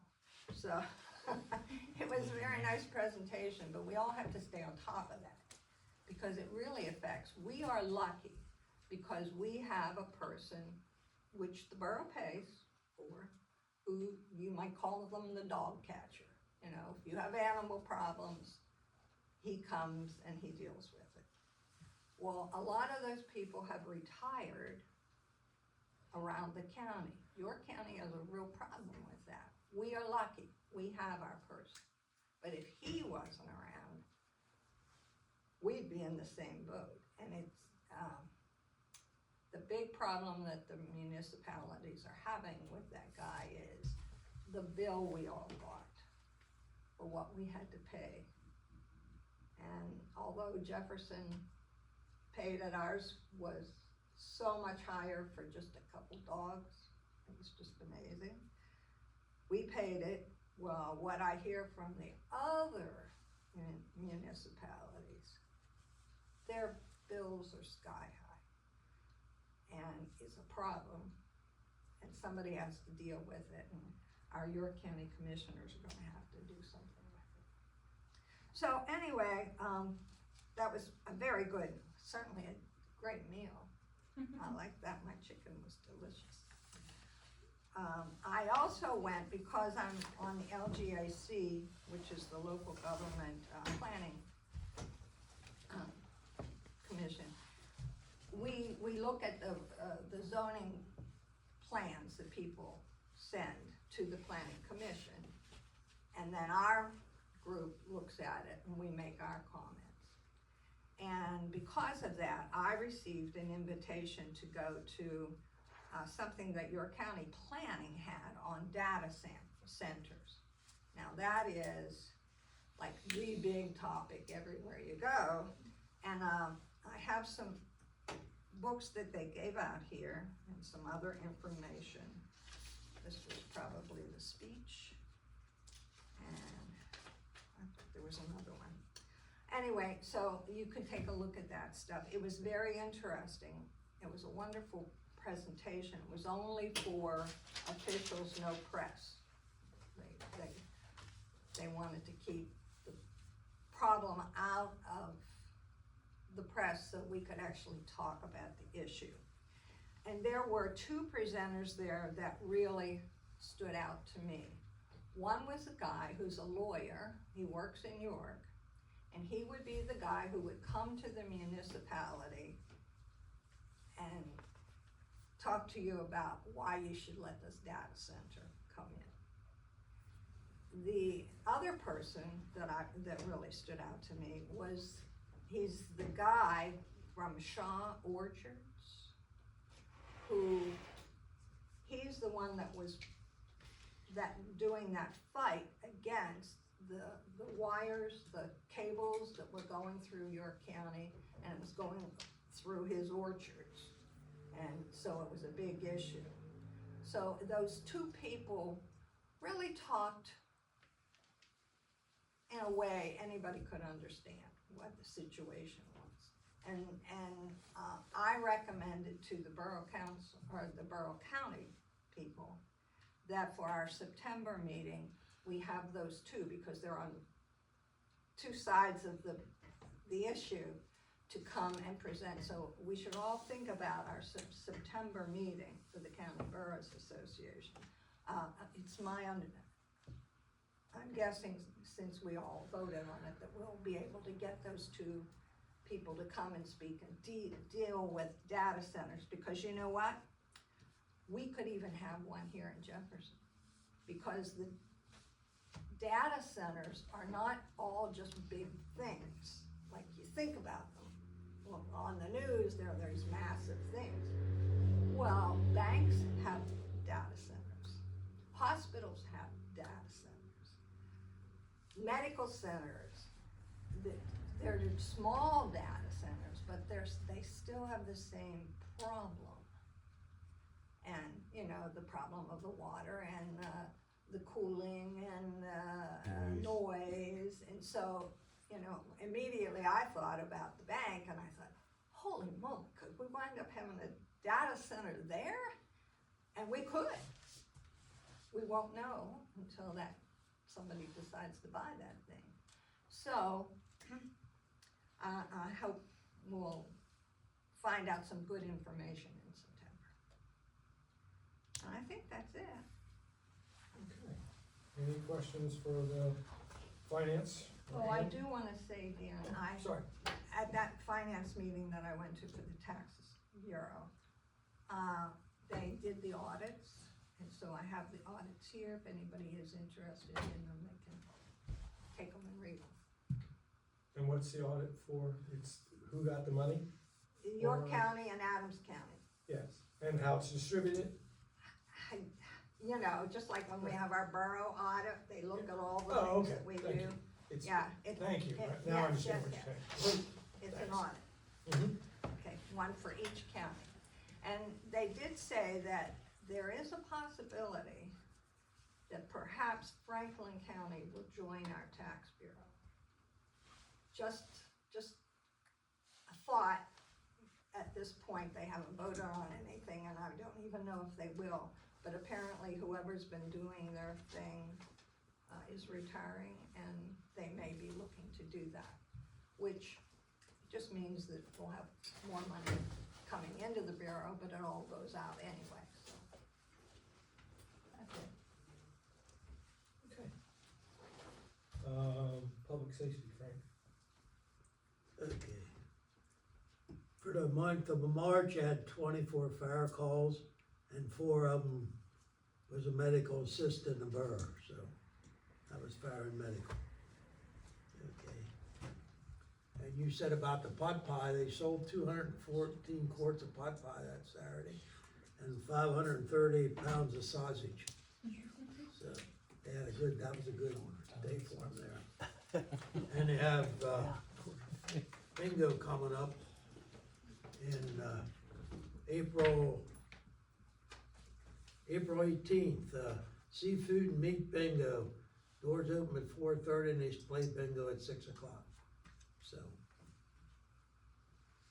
they never had one like that before, so I don't know if I'll be able to help or not. You said the chicken fingers were good. I was frying Oh, they them. were. I was frying them. Thank you, Frank, they were delicious. Yeah, so, and the other Saturday night, they had they called a company supper where paid $5 to get in, and that went over real big too. You had 2 of them so far, and they had a good turnout, so. Now, did they just have hot dogs or? They had hot dogs and with sauerkraut or chili on them. They had chicken corn soup. They had chicken pot pie that was left over yet. They also had cherry cobbler and apple cobbler, and so they had a pretty good. Frank, who was the lady that made the cakes at the bingo? Do you know her name? Oh, Evelyn Sortman, Okay. 96 talked years to her- old. Yes, I She's talked to 96 her at years. bingo and I didn't know her name, but I wanted to mention that she made all the cakes for the bingo day in the fire, and She's yeah. amazing. Yeah. I don't know how I'll be when I get that old. Yeah, oh my God, she just goes and goes. That's all I have to. Thank you, Frank. Lights, water, and gas. I don't really have much, just building, looking for lights and reporting them, and they've been taking care of them within, they tell me 5 days, I think one of them did take a little over a week, but, cause I was getting ready to re-report it, and I walked down the street, saw it, and it was on, so they've been, yeah. I think that's the way, signing in with my account, I think that one I didn't sign in with my personal account, I just got on as a stranger and reported it, maybe that's why it took so long. But, yeah, getting on with like I'm paying my bill, but then reporting an outage has been working. Sweet. Well, Good, thank you. yeah, Yeah. no problem. And now you have signs. Yes, I know, that's when I'm gonna go look for lights and signs tonight, and then continue that. Jason, anything on sewer? Any questions of Gwen? Okay. Jason, any updates on solid waste and sewer? Negative. Okay. Let's look into, okay, so there, that finishes, because I went through a whole bunch of stuff there, modified, we got rid of the playground, we did that. Communication committee, we talked a little bit about, now we have a question, do we need to, wait, I believe we do have to, we're gonna find out, and then, once I find out, I'm gonna look at you guys to provide me the dates, if that in fact is Okay. happening. We're gonna wanna know when you're meeting anyways, but it doesn't necessarily have to be, and who's on that committee. Thank you though, both for your work so far on that. And maybe a little bullet on there is, did I ever put anything about a welcome package on that or anything? I don't know if it was, but I did make a note of it, as soon as it came up about letting people know, I wrote it down. Yeah, and that's something with the Lions we should be doing too. Just, hey, people, come on, participate. Yeah. Come to the meeting, it only lasts 3 hours. Okay. Okay, so we're gonna jump past the motions, discuss methods of codes and review. We talked about that a little bit and we turned it over to mostly into wanting to do zoning and property. So, let's see what else we got here. Gun wheel replacement, we talked about that with Jason wanting to paint, so we'll get that taken care of. PSAB conference, sorry, any new business? We talked about it a lot. Just 2 things regarding new business. I briefly discussed it with you, Dan, the other day. Yes. Just going off of what residents have reached out to me about. One was kind of doing a beautification uplift of the square once we talk to PennDOT and get all that situated to see what PennDOT can do for us. But when I was speaking to Dan, he mentioned back in the day they had a garden club down there that took care of flowers. So people were talking about, if we're gonna redo the square, because people keep hitting it, let's do it the right way, make it as nice as possible, maybe put some flowers in the square. So that was one thing. Also, another thing was talking about was the crosswalks, which we'll figure that out on the meeting conference call. And then people were because I know I've spoken to a resident that it was interested in opening a business within the borough.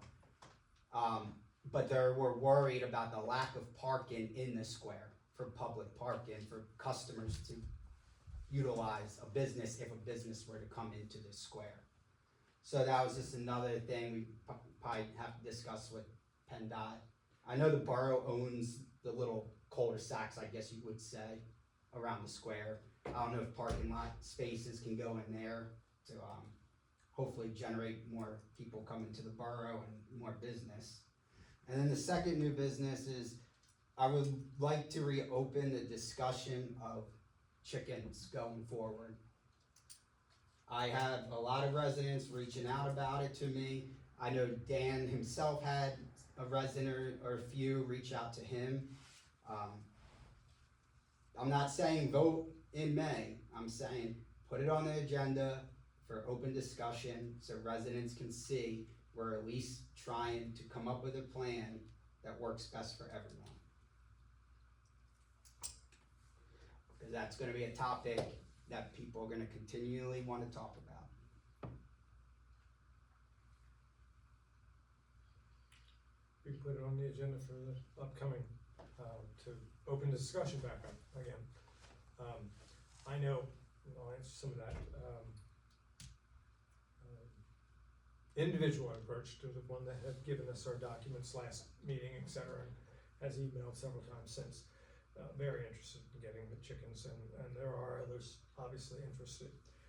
So discussion can come back up, fine, review it at that point, that it's viable again to modify or can go even further in discussion. I know we closed it out last time, and that's where it's at under the last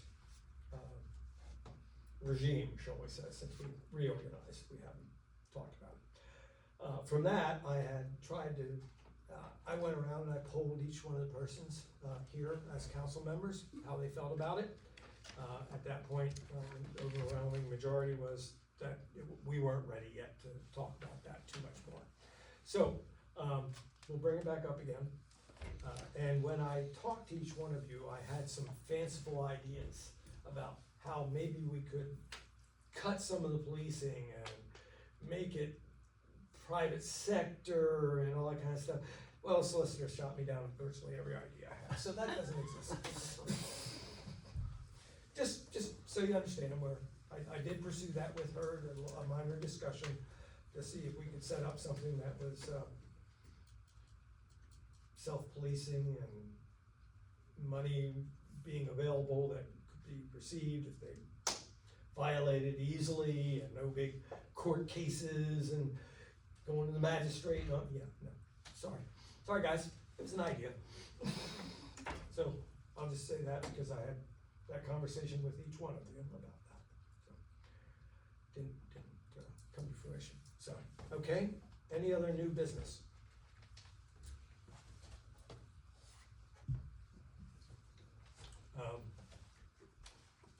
It's on my agenda notes for next meeting.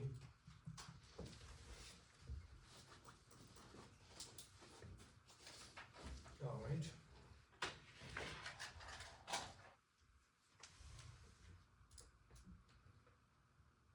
Public comment. Anyway. From the outside looking in, it appears tonight that there might be some issues with borough council members with transparency. So moving forward, with you all gonna have your emails now, maybe you could consider adopting a policy where you all have confidentiality within the group. So if every email related to borough business is shared amongst everybody in the borough council, you'll eliminate that whole. Sorry, we can't do that. We're not allowed to do that as a group. It's email, you're allowed to.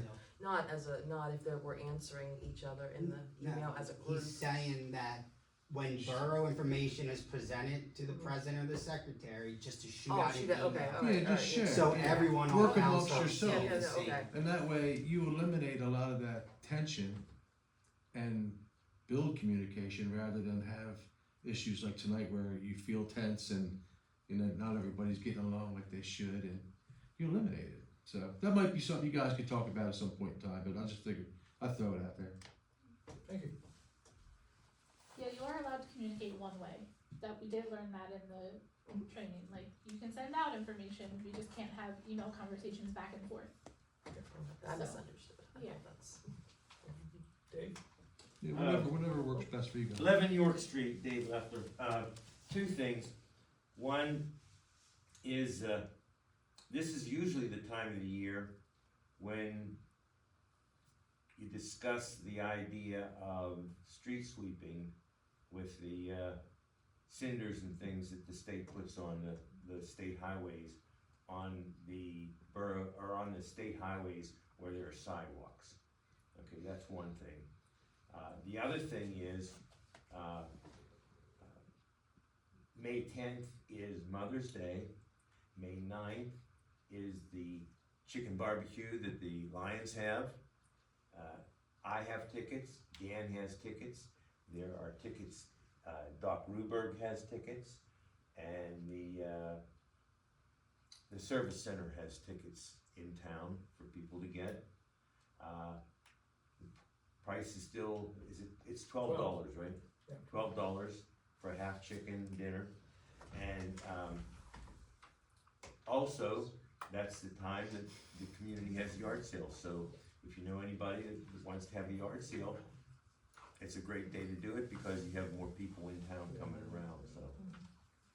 May 9th or May 10th? May 9th. May 9th. Is the yard sale. Yeah, the yard sale and then barbecue's May the 9th. Always the day before Mother's Day.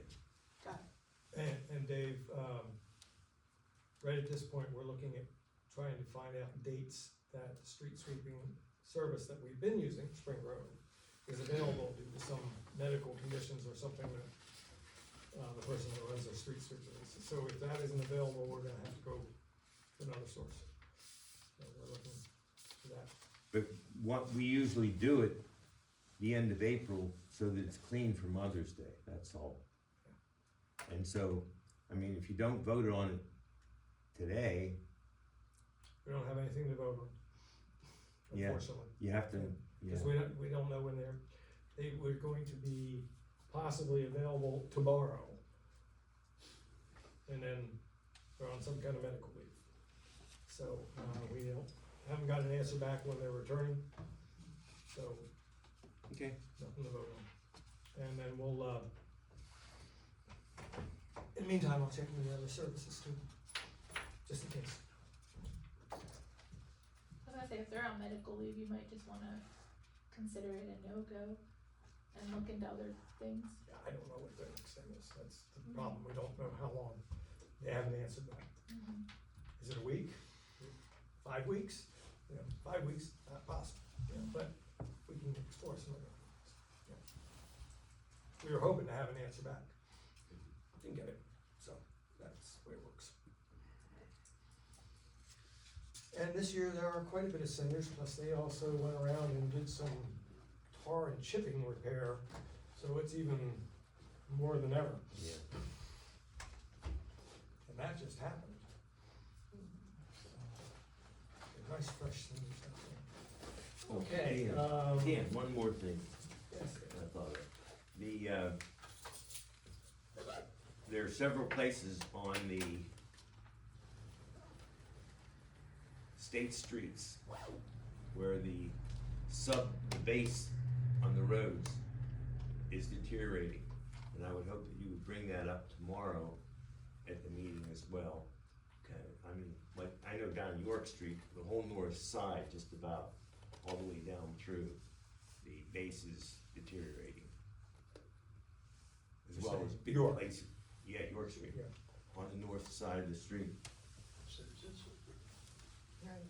Hey Dan, you just made me think of another issue I've been seeing on Berlin Street, and I don't know if it's PennDOT's responsibility or not, but we've noted, and I have videos I could even send you. We've noticed during major storms, rainwater, the water's really building up and like flooding down the road, and I don't know if it's like a sewer built, when I say sewer, I mean, you know what I mean? Stormwater. Stormwater, thank you. So I don't know if that's something that could be brought up to PennDOT, we just noticed it every time we get major rainstorms. Question for you, and we'll have, Mike look at it too, but are all the drains that are there, are they open? Well, that's Yeah. what I'm saying, Yeah. I I don't think that Yeah. drains. The only drain on well, it's not on Berlin Street technically, the only drain is right outside the borough, on like the right-hand side. Crafts Mill Road. Okay. And all the Where water, the dip, yeah, so like, I've been here for 5 years, the first 2 years, never saw water pile up. The last year, it's ponding on 516. okay. Like, from that Stone Road, Myers Road, whatever road that is, across the street from me. And Okay. it collects there, and then it's running down, and then collects on the whole road, and then runs right off into the flower lady's yard, and there's like a retention pond there when it, April. yeah, and when it piles up enough, like when it's a downpour, the trucks going by literally put a waterfall that goes onto my roof. And everything on my porch is just soaked. But anyway, I just didn't know if it was something, cause it's a state road, so I didn't know if PennDOT even has a say in it, honestly, so. Yeah, I mean, we have to clear the stormwater Mhm. inlets and that type of thing, that's the Yeah. boroughs, Okay, if it's inside the borough. well, that's fine, yeah, That's township, okay. would have the same responsibility, I believe. But when, we did talk to PennDOT at one point about the water flowing over into the flower, did you say the flower ladies? You heard it. Yeah, The April. last street, The last home, one right? there, right? The Yeah. last one. Where Crafts Mill meets Yeah. Berlin, yeah. And they said that it's not their responsibility to do anything with the water flowing into her yard. at that time. But it's all this is coming down the different. hill. Right, Yeah. So it's they're coming talking about from- on the Yeah. road and in the borough. Well, and we've, Yeah. So like, does it need a, Yeah, we've been having some very, very bad storms, and that's really probably what the big problem is. Well, we can have that discussion too, if we can fit that in, and I'm only saying that because we can also have our engineer look at it and report back to the state, which is probably gonna carry more weight. okay, well, I know we had told, We told Anthony about it Anthony. before, and Yeah. he was basically saying it's a state road, so that, you know, but again, if it can be brought up, you know, worth a Yeah. shot again, so, yeah. Where she is where you are now, no. You might get Might a as well. yes. You Can't might hurt get to a try. yes, I don't disagree.